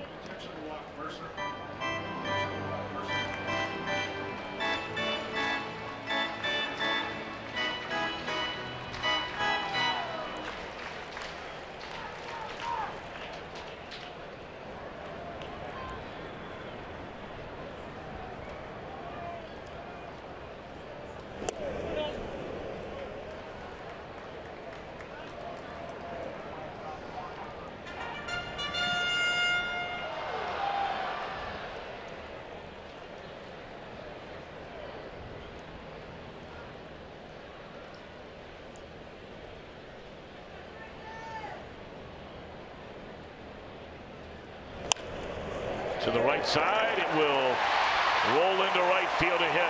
Throw going into third, no chance there. And a pinch hit run scoring single by Freese makes it a 4-1 Pittsburgh lead. Boy, is that a good bit of hitting by David Freese right there. More room on the right side than there is on the left side.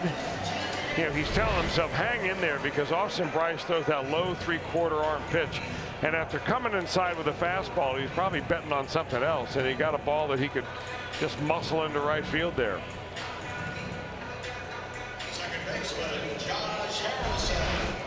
You know, the difference really between the Pirates here today and the Reds is that the Pirates are continuing to play a little bit of add-on. I think you referred to that earlier, Tom, about the frustration level for Jim Riggleman to see his offense basically go to sleep in the middle innings.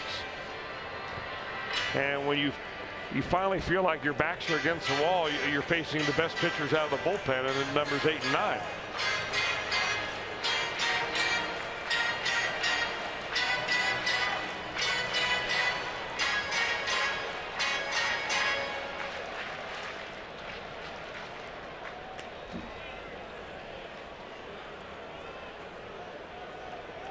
You know, interim manager or not, you know, whether you're in contention or not, or out the way the Reds have been playing, you know, Jim Riggleman is still agonizing over every game, win and loss.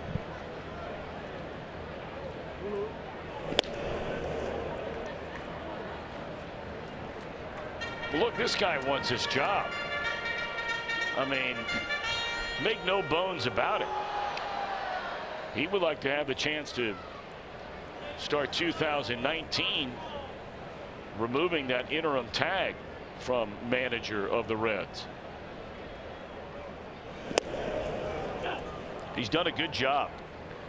Yeah, and it doesn't always show up in wins and losses, because, you know, you come in as a manager where you're taking over the same personnel that the guy that just got fired had.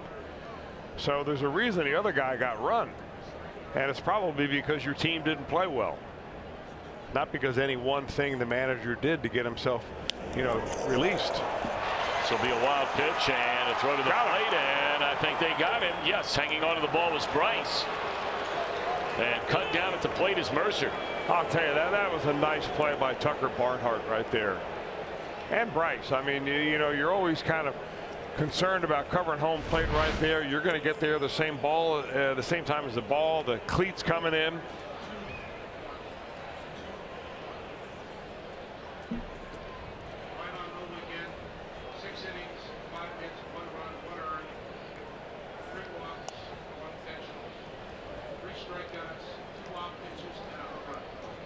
So it remains a 3-run ball game, and the count is 2 balls and a strike on Harrison. His 4th trip to the plate. We're in the 6th inning. Watch his front left foot. I mean, he starts a little bit open. We get a really good shot of this from the center field camera, and he starts it open. But then by the time that he finishes and puts his foot down, it'll be over in this area right here. Really closes up nicely.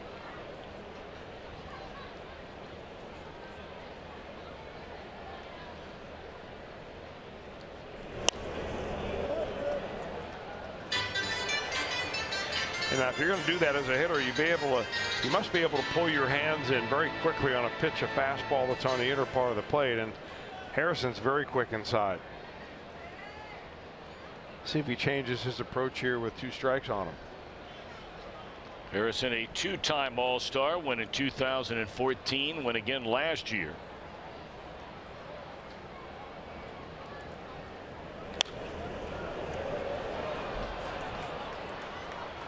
Fastball up and away from him there, fouled off.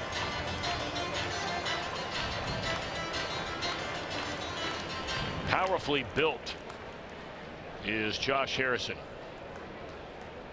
Strong, strong kid.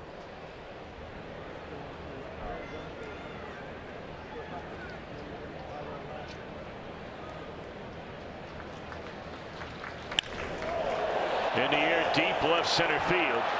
And that one is out of here.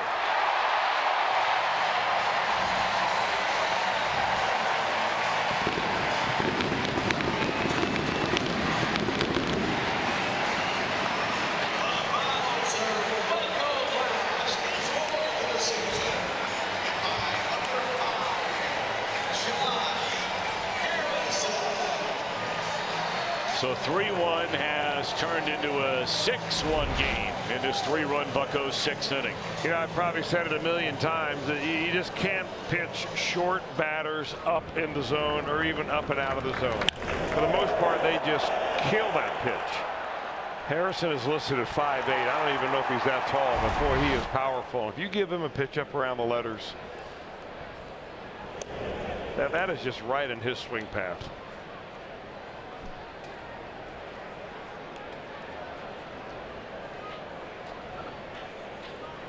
You were just saying that.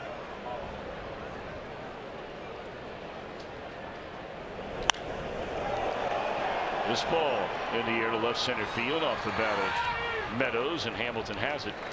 And the inning comes to an end, but the Pirates score 3 and lead by 5.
Day in baseball, telling some stories, and we really look forward to that because baseball is one of those games, whether it's father and son, father and daughter, it evokes many memories, and those two will go down memory lane tomorrow. It's really not all that good. I appreciate you being so kind, but it really isn't. Chris Welsh as well. Yeah, Chris has some good ones now. He has a great story about playing for his father in CYO baseball many years ago. That's enough many. Yeah, you're right. It is. Maybe one too many. But many.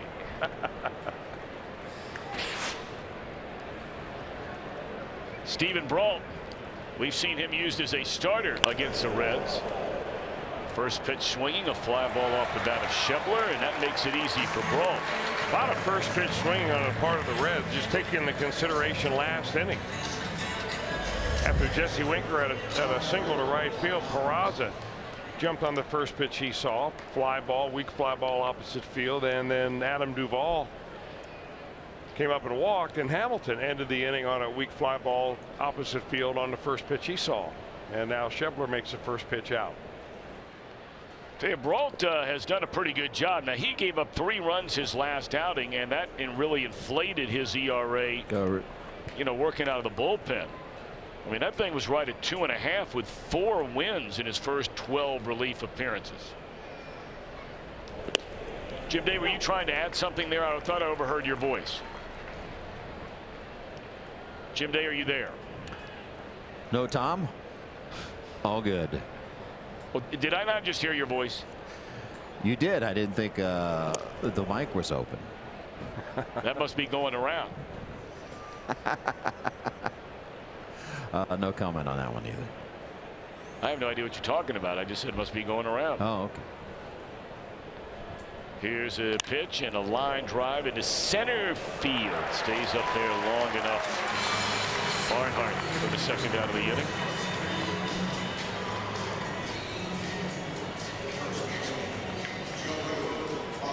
I'll tell you what's remarkable about this ball game, at least from the Pirates pitching standpoint and the Reds hitting standpoint, is that there have only been 3 ground balls in this entire game so far by the Reds offense.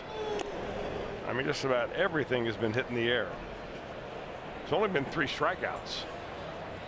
All of those, of course, by Nova.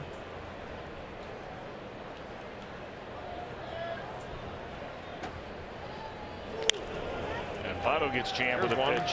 And a slow roller to the right side. A 1-2-3 and a quick 1-2-3 7th for Brault.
All right, next one's coming up this coming Friday night. Cubs in town. You can be there as low as $12, and we have the spectacular post-game fireworks show presented by Coca-Cola.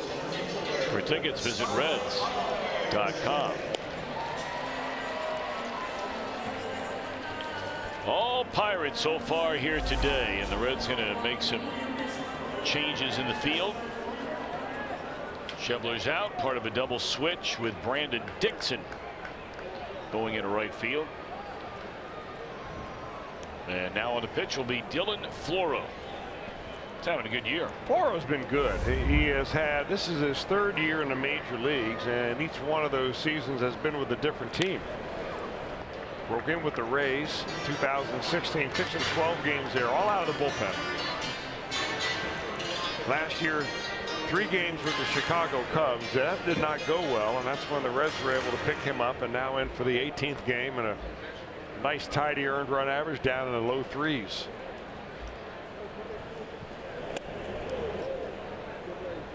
And of course, it was a very, very special moment for Floro when you mentioned he only got the 3 games with the Cubbies last year. He picked up his first major league win against the Cubs this year wearing a Reds uniform.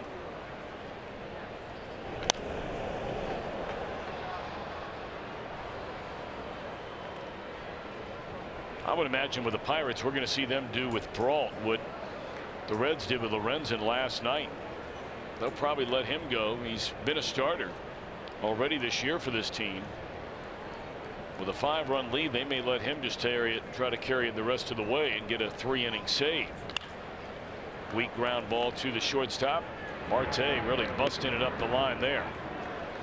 Boy, I tell you what, seeing it more and more. I mean, oh.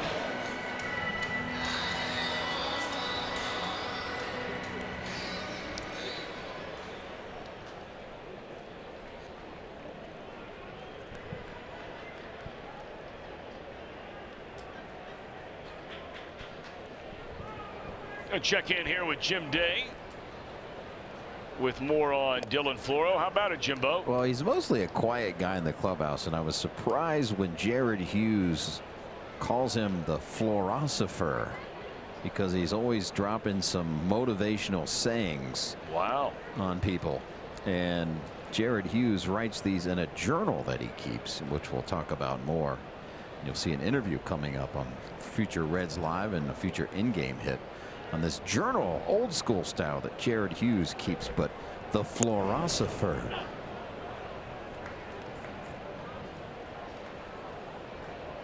That's a great little nickname. Just wish it wasn't so hard to pronounce.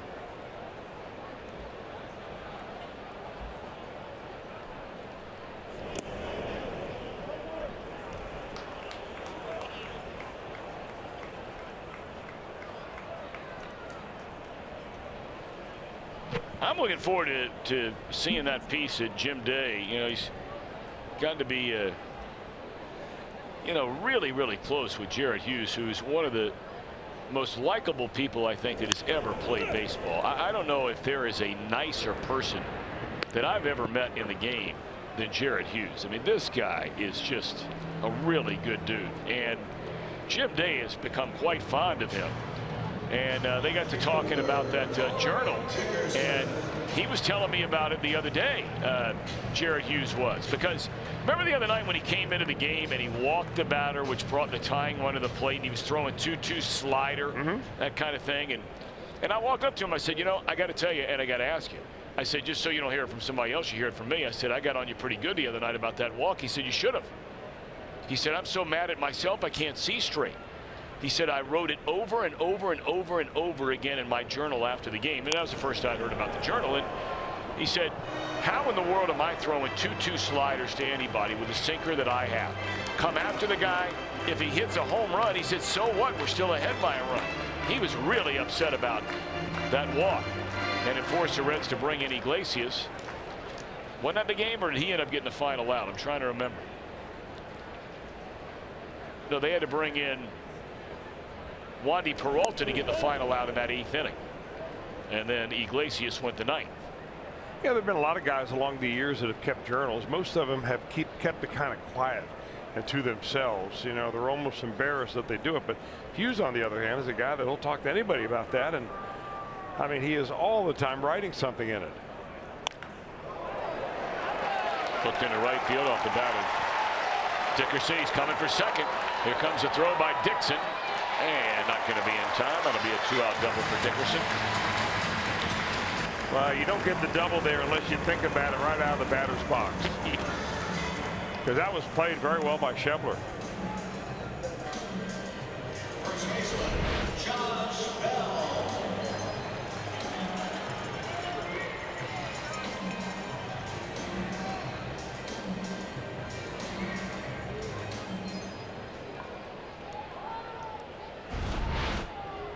Josh Bell 1 for 3, doubled and scored in the 6th. Pirates a 6-1 lead here in the last of the 7th.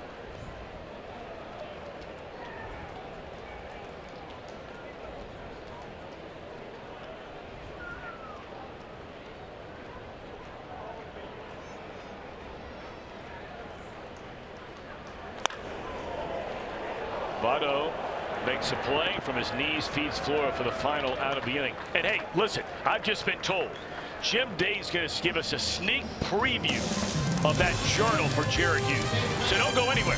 Jim Day coming up.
Teammates are full of like interesting pieces of information or actually motivational quotes that you don't really know you're talking about it at the time, but at the end of the day it's like, whoa, that was really inspirational, thank you for that. Sometimes I'll write down pointers on my mechanics, so I'll go back in the old ones and be like, what was I doing when things were going well, and I can look up what I was doing when things were going well and kind of go back to it.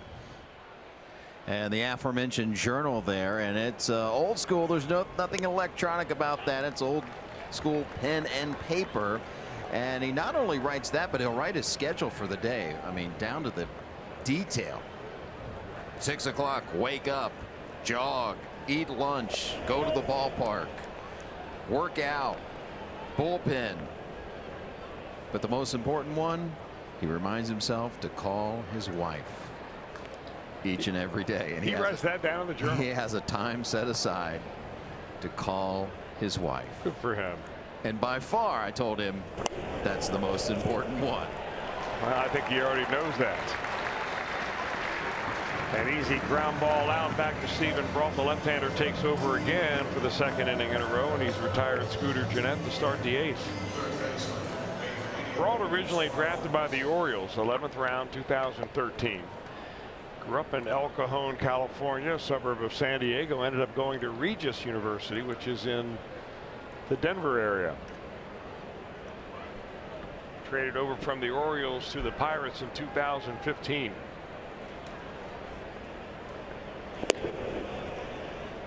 And now Suarez, who has accounted for really the only offense the Reds have been able to do this ball game, with a home run in the 2nd inning.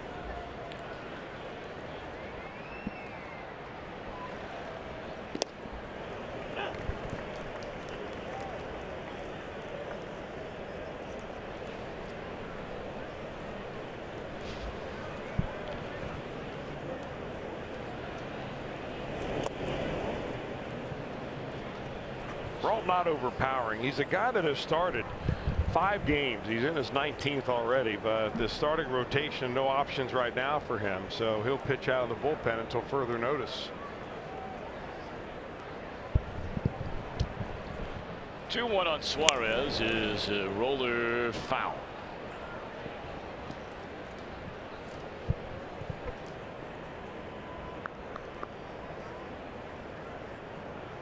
Step up to GMC with nearly 4,000 purchase cash on an Acadia Denali when you finance through GM Financial.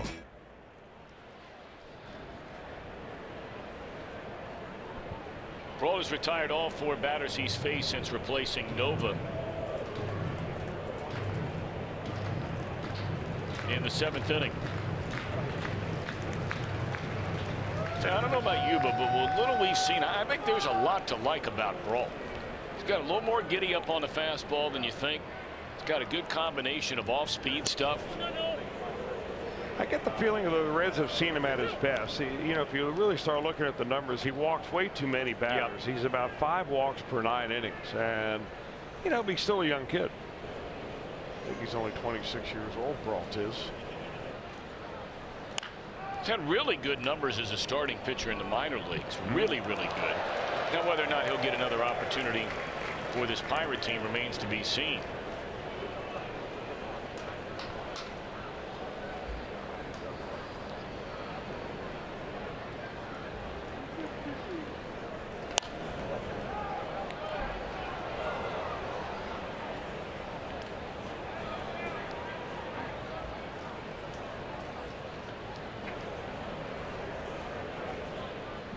Now, you know, checking the numbers that Brault has put up against the Reds. I mean, this year he's 2-0 and an earned run average of 1.2 in 7 innings pitched. So we've definitely seen the best of Brault.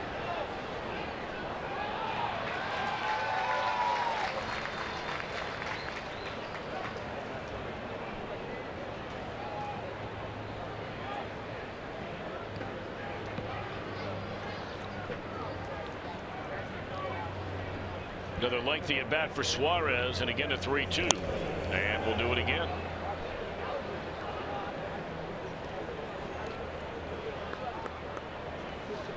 This will be the 10th pitch of this at bat coming up.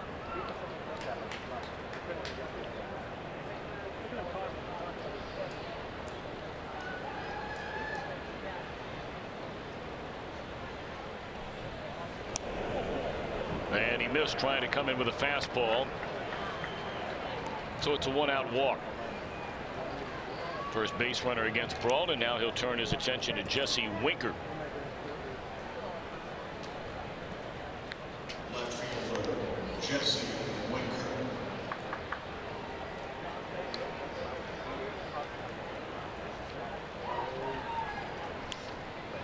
Winker against left-handed pitching this year is a 189 batter. 7 hits in 37 at bats.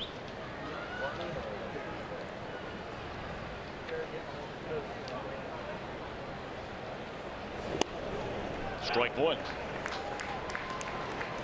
Yeah, and Winker's a guy that prides himself. I know that personally he does anyway, in being able to hit lefties and righties. But it's been a tough year not only for Winker against southpaws, but also for Joey Votto. His averages dropped off considerably against left-handers this year. In fact, for Votto, it's the lowest of his major league career. We showed you those numbers last night, and that was prior to the at-bat he had against the left-hander Vasquez to end the game. Votto against the lefty so far this year is batting. Let's take a look. 195, so 6 points better than Winker.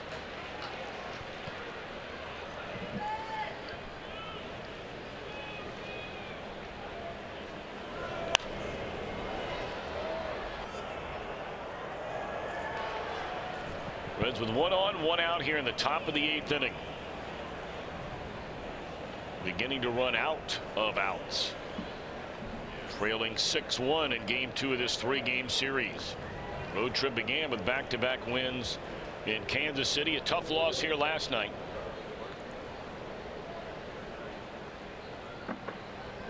And this was a tight one until the 6th. It was a 3-1 game. Pirates got 3 runs in that inning. Gone swinging is Winker. for a strikeout for ball, 2 down in the inning.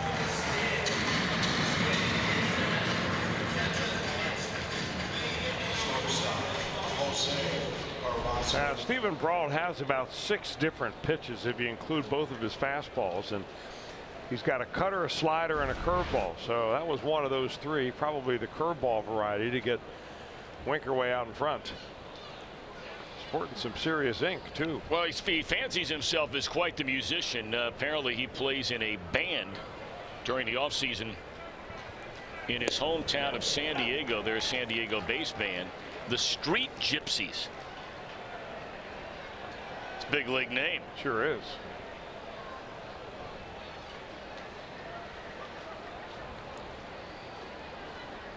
What kind of music do they play? Does it say? It does not say. I'd be curious if he ever does come to bat. Does he have his own music as his walk-up music? Well, he should, and he ought to go to somebody in the Pirates scoreboard. They do a nice job in there with their music and the different things they put up on the board that, you know, maybe they ought to put the band's, I don't know, website or that kind of thing. There's the changeup. I'm telling you, I think there's some things to like about this guy.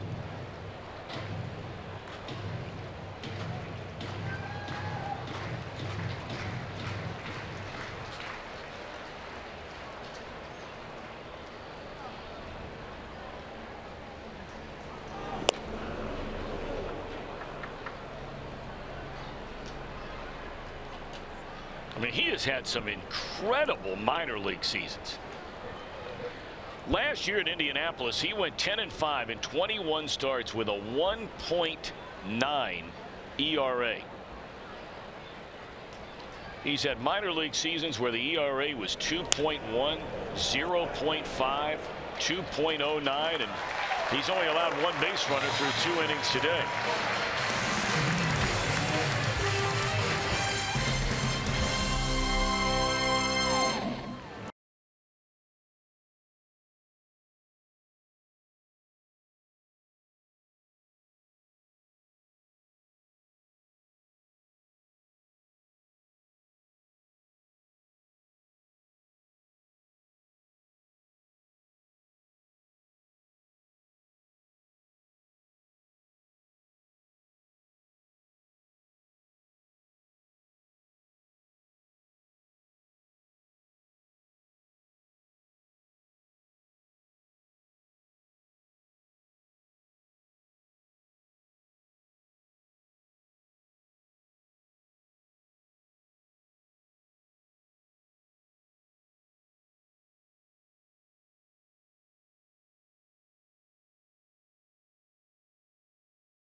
All begins at 10 a.m. on your local Fox station. That's channel 19 back on the home front, where you can stream it live on Fox Sports Go. And the leaderboard, Dustin Johnson, +5 today. He went into the 3rd round at -4.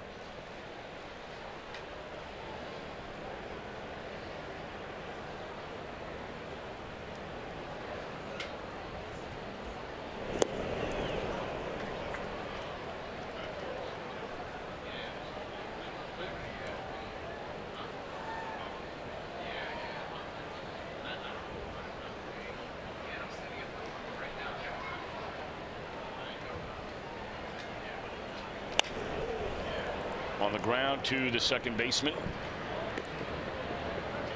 And Jeanette makes a play throwing out Diaz to start the inning. Shortstop, Giovanni Mercer.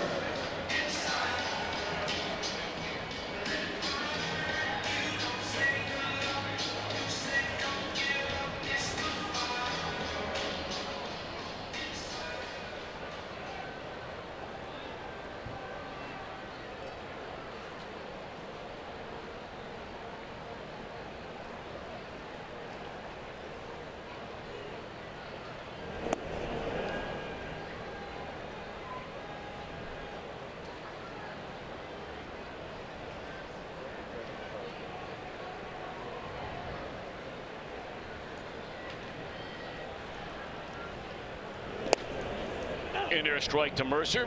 Floro beginning his second inning of work.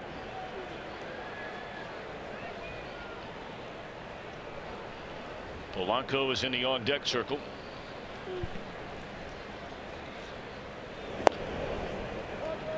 Not in the lineup today. Replaced by Austin Meadows out in right. There are a lot of Pirate fans that like to see that permanently made.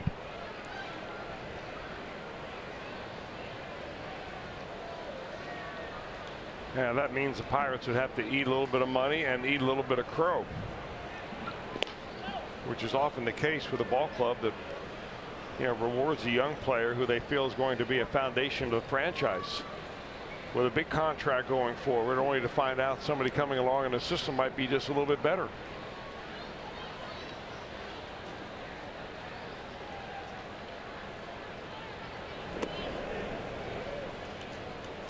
And that's exactly what the Reds did, of course, with Eugenio Suarez.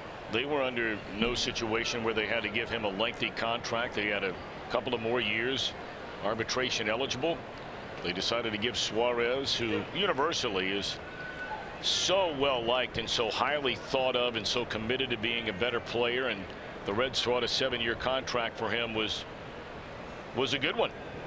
It's a very favorable team contract. At strike 3 on Mercer. He thought it was ball 4. Right on the knees, this pitch was. Right on the corner, too, number 6. Too close to take, Jordy.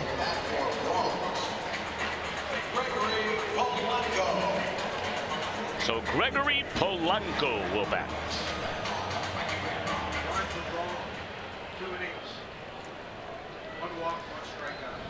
2 innings, no hits, 1 walk, 1 strikeout for Mr. Brault, so he will not go the final 3. Whereas it doesn't matter what the score is if a pitcher pitches the final 3 innings of a game, of course in which his team wins, he earns a save. Not in the cards for Brault. Then we would have found out if he had the walk-up music. We'll have to come back again. Maybe as soon as tomorrow. Well, if they're not going to let him hit here in a 6-1 game in which he could pitch 1 more inning and get a save, where would you possibly use him to the point where you have walk-up music unless he gets a start? No doubt about it. We have to talk to Clint Hurdle about that. I'm sure he'll be down there waiting for us.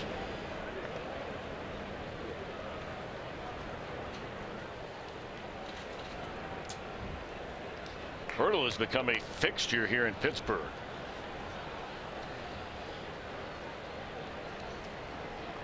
And you get a lot more rope when you're the guy that comes in and the franchise hasn't had a winning season in 20 years. And you take them to the playoffs a couple of times. You can do that.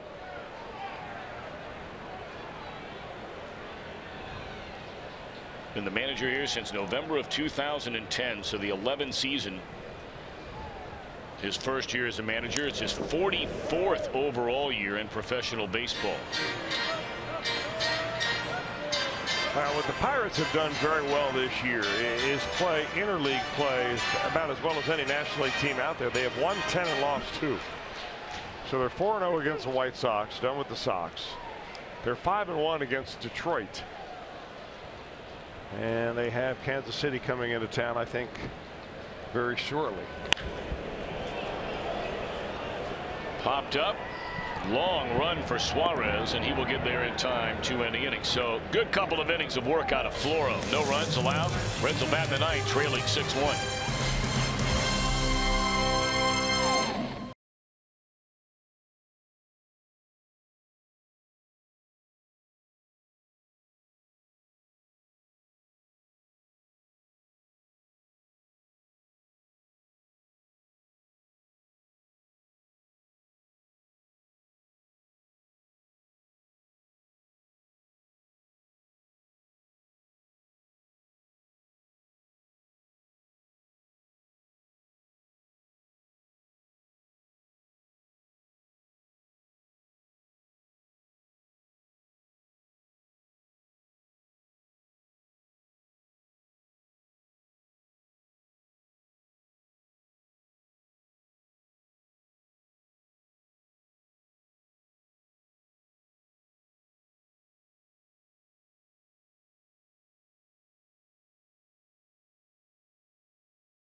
We'll be checking in with you shortly. Reds are open. It'll be a little while for a big rally here in the ninth against a new pitcher, Michael Feliz. He was the other part of that trade that sent Garrett Cole to the Houston Astros back in January of this year. Colin Moran, the third baseman, was the big part of that, and Feliz the other part.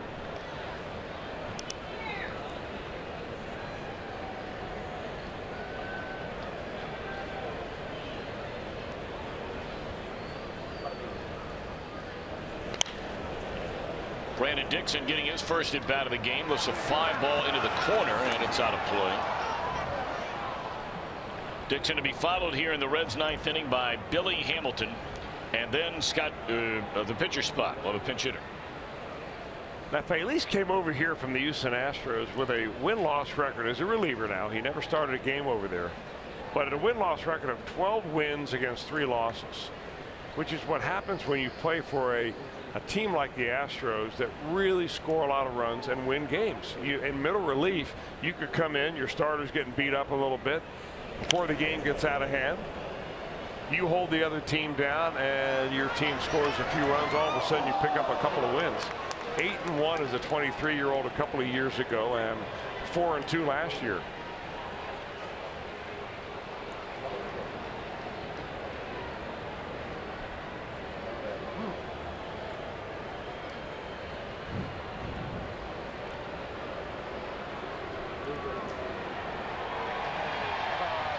Brewers are trailing their game to Philadelphia 4-1. This ball is crushed into left field off the bat of Brandon Dixon, and there it goes.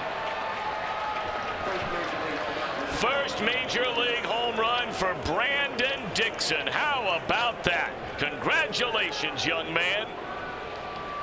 A moment he will never forget as he puts that right foot on home plate. We saw a lot of that in Arizona. You know, that's one reason why he's up here right now, because what he did in Arizona.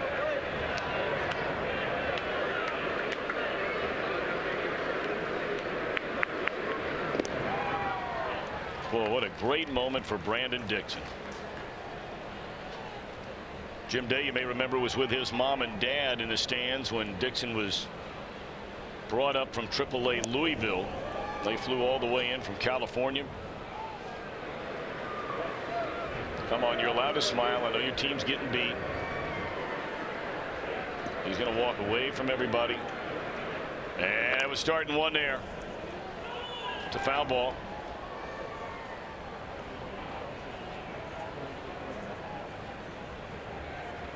Jumping on a high fastball.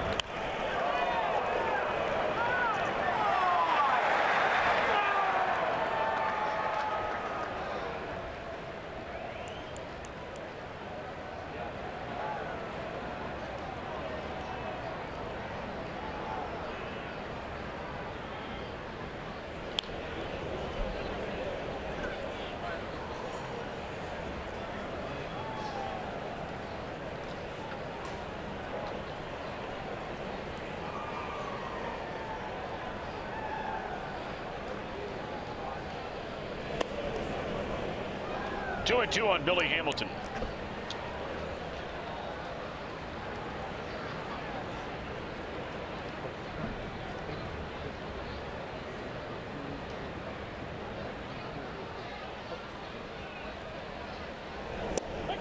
Strike three called. Billy didn't like it.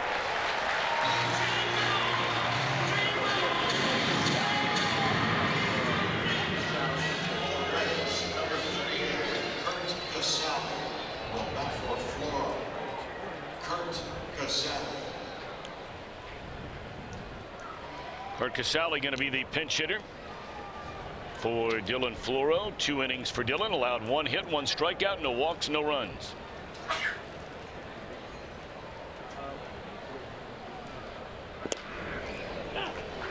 Casale in limited duty has really hit the ball hard.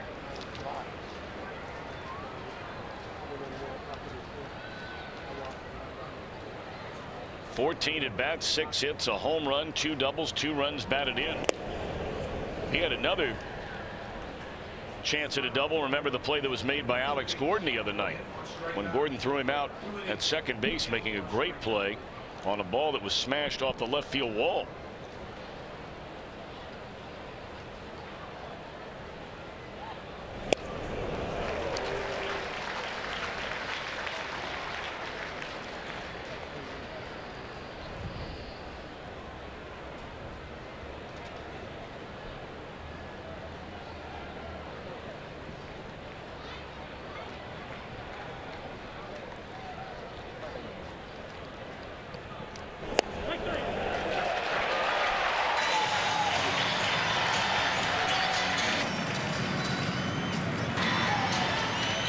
Reds down to their final out.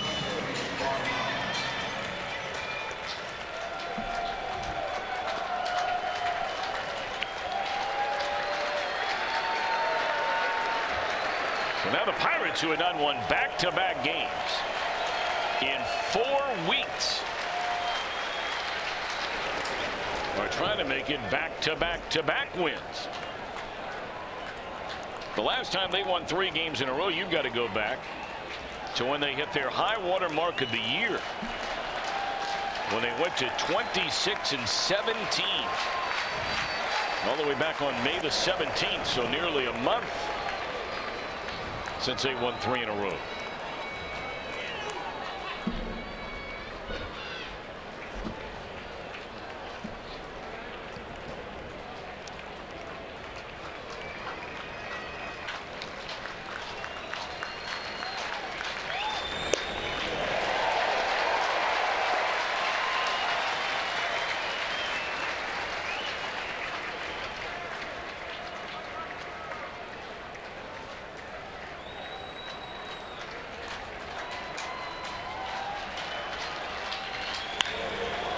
Into center field, a base hit for Tucker Barnard.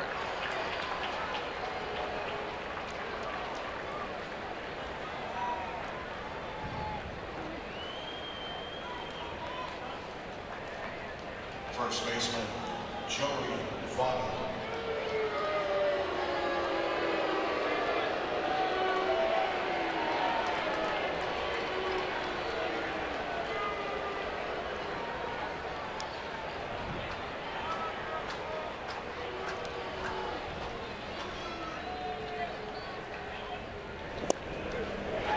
Votto, the batter, 0 for 3. Drew a walk in the first inning.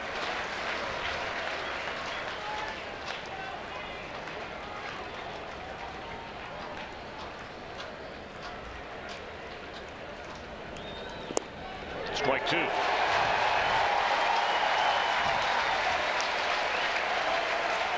Joey Votto right now hovering that 300 mark.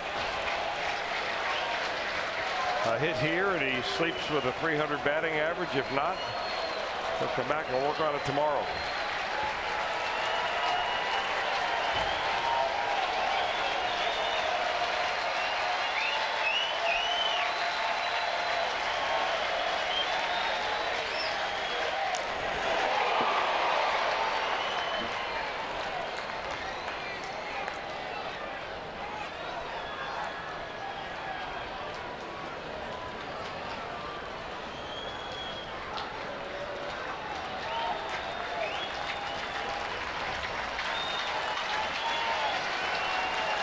No balls and 2 strikes. Crowd of almost 28,000 collectively on its feet in anticipation of the final out. Feliz thought that was it.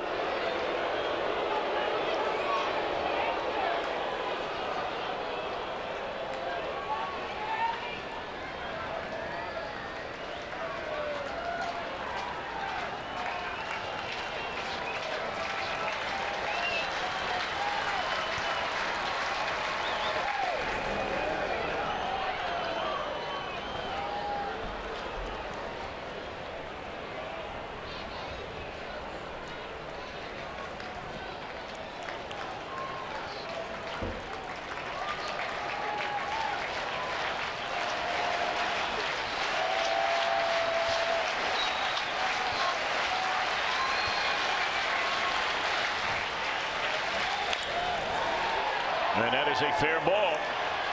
And Votto will be tagged out by the catcher from behind. 6-2 the final. Pirates over the Reds. We'll be back with more in a moment.